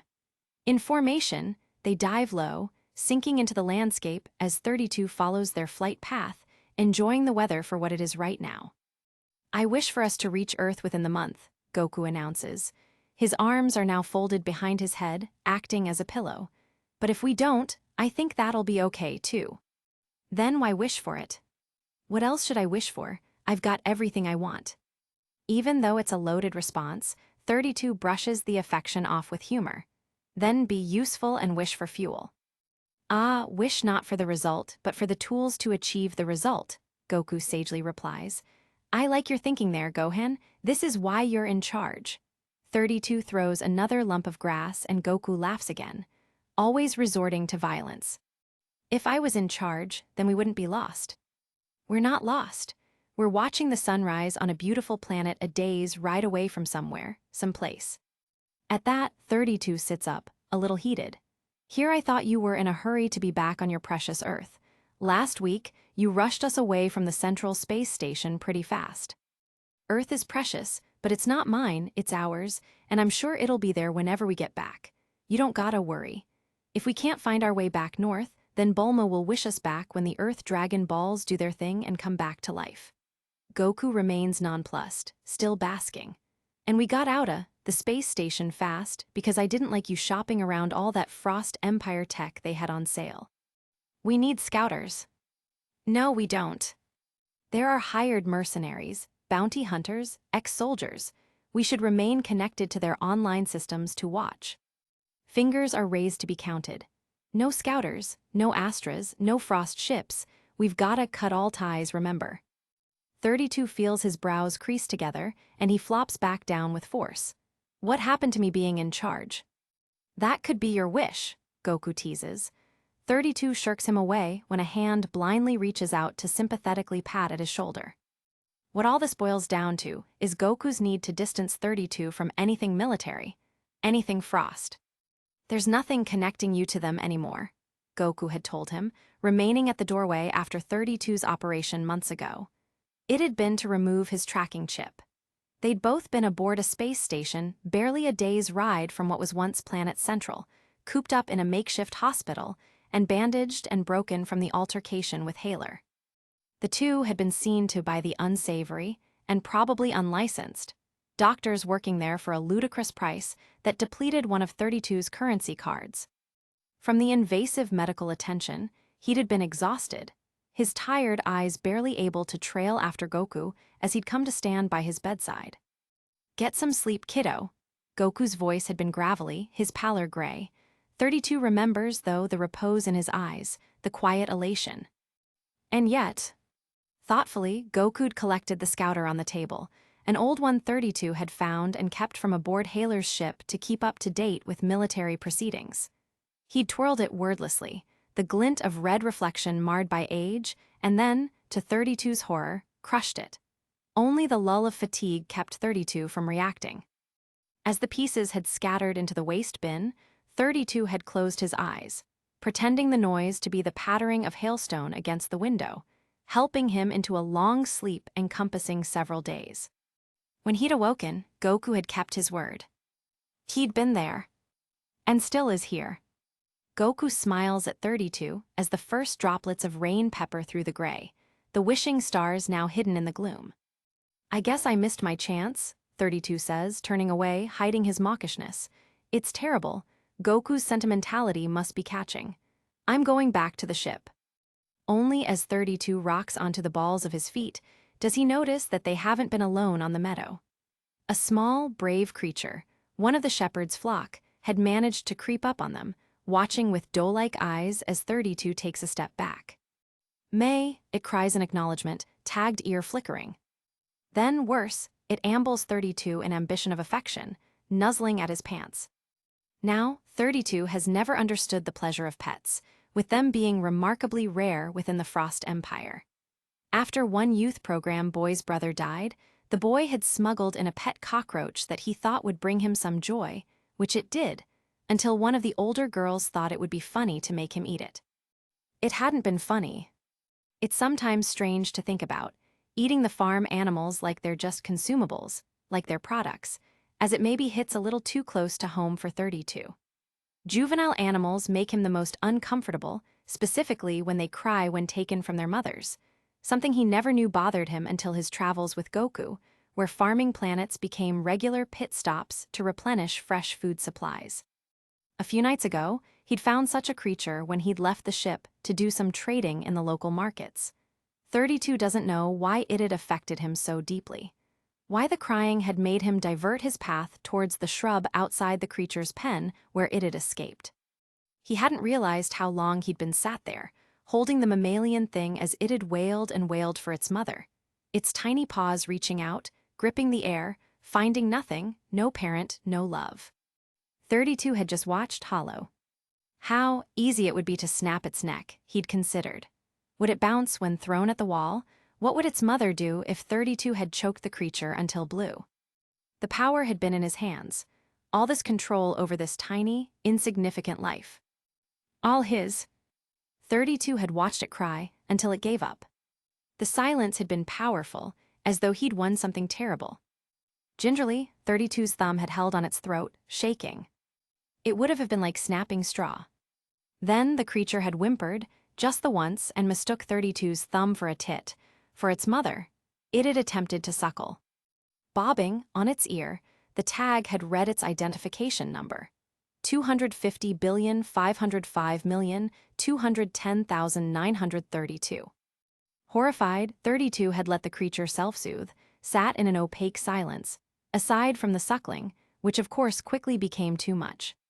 Suddenly overcome by a groundswell of indescribable feeling, 32 had buried his face into its fur, smothering his ears against until the creature had been the one to comfort him. He'd sobbed. A bomb in his chest had exploded, and he hadn't known how to fix it. Goku had been the one to find him after he hadn't come back that evening, and he'd slowly detached the baby and escorted 32 back to the ship, arm around him as though he might shatter at any moment's notice. I could have killed it, 32 had murmured, opposite the flickering screen that played some foreign film Goku had earlier hassled him to watch. But you didn't. Goku had forced 32's hand in his own. The squeeze means I'm here, and Goku does it whenever he thinks 32 will somehow find a way to kill himself despite the immortality's irons. Choices make us who we are, and you chose good. And if I didn't? For some reason, 32 always wants to test him. He wants to push Goku away to see where the limit is. Would murder make Goku give up on him? Would animal torture? 32 has tortured people before, should he have told him that back then? Then I would have forgiven you, Goku had said as easily as that. May. 32 is frozen, iced from the memory, when he hears Goku gently make his way towards the creature. Of course, the creature croons when Goku scratches under its chin, realizing quite quickly that 32 is no good for the desired petting. It so instead chooses to rub its body against Goku's leg, tail pirouetting. Withdrawing his hand, Goku's eyes crinkle knowingly. Let's go back together. In agreement for an outing end, the heavens above choose then to open, the trickling rain becoming sheets that shred the gold into silver. The creature, utterly dismayed, prances from wherever it came from, and Goku leads 32 in lieu of their ship, a humble vessel, bought off the black market after selling Haler's ship off cheaply. Rainfall drenches them, and like the usual weather on this planet, it's warm and uncomfortable, making it awful to trudge through. Inelegantly, 32 has to soppily haul himself down the hills, and even though he could fly overhead, Goku stays, talking about his usual trivialities, such as breakfasting and training. Fishing is another favorite. Just you wait, the salmon back home is the best. You don't remember, but you love it. 32 hums, that earlier pang of nervousness still not quite shaken. Whenever the subject of Earth comes up, it makes his skin itch, but Goku always tells him that he's overthinking whatever he's thinking about, which is everything. The idea of Earth, of Bulma, of Vegeta, should he have survived, of Piccolo the Namekian of it all, makes him uncomfortable for a reason he can't understand. Earth is a closed planet. Life is lived there peacefully. You needn't leave, you needn't hope for more, you just live there and be happy. Perhaps 32 likes ships so much because they represent movement. In space, you're always going somewhere, to another place, never satisfied with the location. Not here, not there. The aim is the next place. Or perhaps 32 is just scared like Goku says. Last month had been host, to one of their usual Earth-related disagreements. Running away never works, Gohan. Goku had yelled at him, the echo reverberating across the desert and ever deeper into the mountain-coned isolation. They'd only stopped the ship on this planet to empty the septic tank, the place near lifeless and without anywhere to go aside the wind-whipping tundra, which had only made their arguing worse. Wherever you go, there you are. You can't outrun yourself. Gohan, Gohan. 32 had ran anyway, hiding out in a cave until the next day. He destroyed much of the landscape in his frustration, imagining himself trapped in a small child's bedroom, forced to reenact the life of Gohan, the pitiful, stolen boy, as he failed to exist as a functioning member of a closed planet. The desire to wish himself dead still hasn't left him. 32 doesn't think it ever will. He still can't forgive Goku, and sometimes, the cinders of that inability to move on inflame. "You've forsaken me," he'd sneered when Goku had found him. "I know. You're a selfish man, Goku. You're right. You are no father of mine." Goku'd sat next to him in that cave and waited for hours, and only when 32 had exhausted himself of his fury did he speak. "Are you ready to go back to the ship?" he'd asked simply. 32 had nodded, rueful, unsure on what else he could do, feeling immature and exposed following the entire episode. After piloting the ship for takeoff from the wasteland planet, 32 had contained himself in his bunk for the better part of the day, emerging like a wet moth from a cocoon when summoned to the living space. Goku had been stood in front of the control panel, palms holding him in a lean, his head dipped. "I'm sorry," I shouted. I really am worried about you is all." 32 hadn't liked the apology because it had made him feel even more juvenile than he'd acted. It would have been easier to ignore the entire scenario. Why hadn't Goku done that? Why does everything need to be so soppy? It's not like 32 had been relieved at the affirmation of Goku's affection. And he'd only allowed Goku to take his hand because it had been easier that way, not because the reassurance helps him feel safe. Because that'd be pathetic. A groan of thunder sounds in the distance. They walk. "I wonder what month it'll be when we get home." Goku continues his campaign of forced conversation, looking ridiculous with his hair slathered across his head from the rain. "The wet season is kind of like this in the mountains. More humid, though. If it's winter, you'll see snow, which is what you're used to, I guess." 32 nearly slips, the skew of mud a slide in the making, but of course, Goku's there to lend a hand. "Careful there," he says. "We should continue our flying lessons again." It's a mental block. Goku knows that 32 won't fly until he stops being so insufficient at everything. They stop walking when Goku spins on him. "You're getting in your head again." 32 scowls. "I'm not." Goku folds his arms, his knowing brow raised and wry grin appearing utterly bizarre as he looks like a drowned rat with a comb-over. "I was just thinking it might be impossible to fly the ship in these conditions." If Goku doesn't believe him, he doesn't let on. You're kidding. I watched you pilot what was basically a small space station off an exploding planet. What's a little rain gonna do to the best pilot in the South?" "I'm not the best. Look, if you wanna stay for a little while, we can. We've finally made it past the northern boundary line, which I think earns us a little rest, if that's what you want." Goku grins, and a small part of 32 is relieved to see that it isn't forced this time. "Let's make a vacation of it. We could try fishing here, or hunting, though I'm much better at fishing. Or foraging, we can do that. I can show you what my grandpa taught me." 32 gazes ahead into the mist obscuring the farmland. "I already know how to forage. The youth program prepares recruits for the terrains of geographically diverse planets. But," he then allows a small, mischievous smile when a fizzle of amusement sparks to life, so adds softly, "I'm sure you have even more knowledge on gathering resources safely." Goku assesses 32, his grin widening slowly. "Oh, that's a low blow, Gohan. Does bullying your old man cheer you up?" 32 is referring to a couple weeks back, when 32 had nearly suffered a heart attack after Goku had plucked poisonous berries in a forest. 32 had slapped the berry from between red, sticky fingers mere moments before it had reached Goku's lips. "Then, how about you teach me about foraging, and I'll show you how to throw a decent right hook." Goku goads, his usual attempt at encouraging 32 to practice martial arts an unsurprising retaliation. Why, you've never won a fight between us. Goku's surprised into a laugh. That's 'cause you're a dirty cheater. Besides, we've never even finished a fight. The tavern, 32 allows quietly, not really wanting to remind Goku about the incident where 32 murdered his friend. That's not fair, it was a setup. Planning is a step in the procedure of war. You talk a big game, but you're one of the most impulsive people I know. What a hypocrite.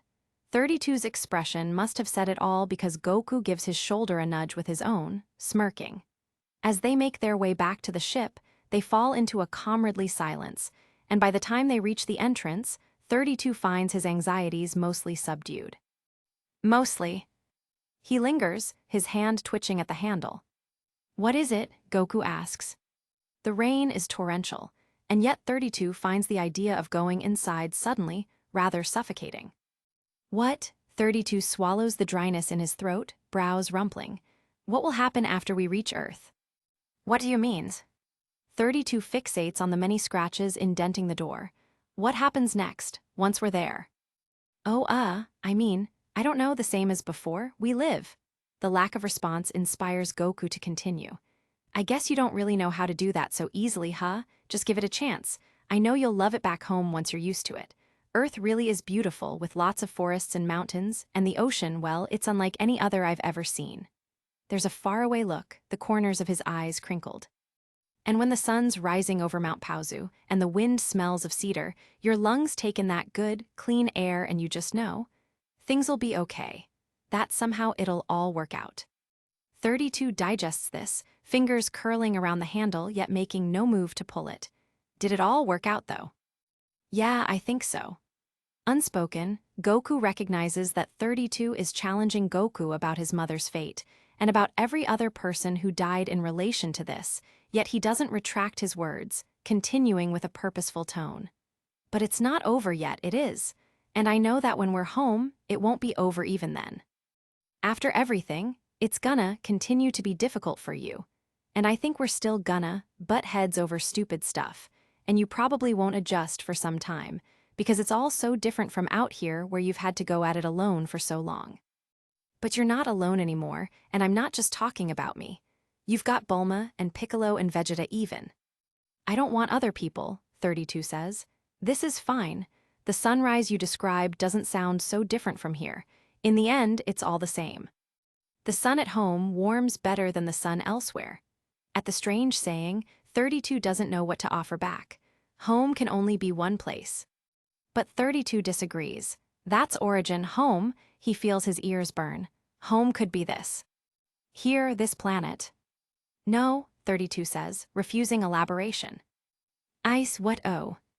32 feels himself burn from the neck upwards, and instantly he regrets his words, the silence crushing like an asteroid crashing down. He goes to step forward. Let's just. Goku has him by the arm. Before 32 can even enter the ship, he's compressed. The sensation is uncomfortable, and he's folded into waterlogged fabric and firm arms, his head at an awkward angle against Goku's shoulders because of the lacking height difference. He stands there, unsure on what to do. Goku's tried to hold him before, the motion never welcome with it usually lasting a few seconds, until, grouchily, 32 breaks away and takes refuge in his bed for the rest of the evening. This time, however, 32 allows his hand to press against Goku's arm. His head rests.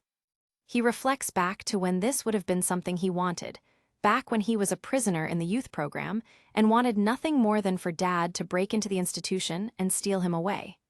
Back when he was Gohan. He'd look up at his ceiling and remember the stars he'd wish upon with his father, stars like he'd seen this morning. I wish he was here soon became I wish I was not. 32 doesn't have any wishes right now. That's why he never tried the wishing tree, and not because he wants for nothing, but because no wish will be able to help him. If I can't move on, how do I move past this? There's no rush, Goku says, pulling back. Let's take our time, okay? Behind, the shower of rain stretches on ceaselessly, the sun nowhere in sight, at least for now. Have courage, he reminds himself. He nods slowly, taking a breath. Yes, father, Gohan replies. At the end,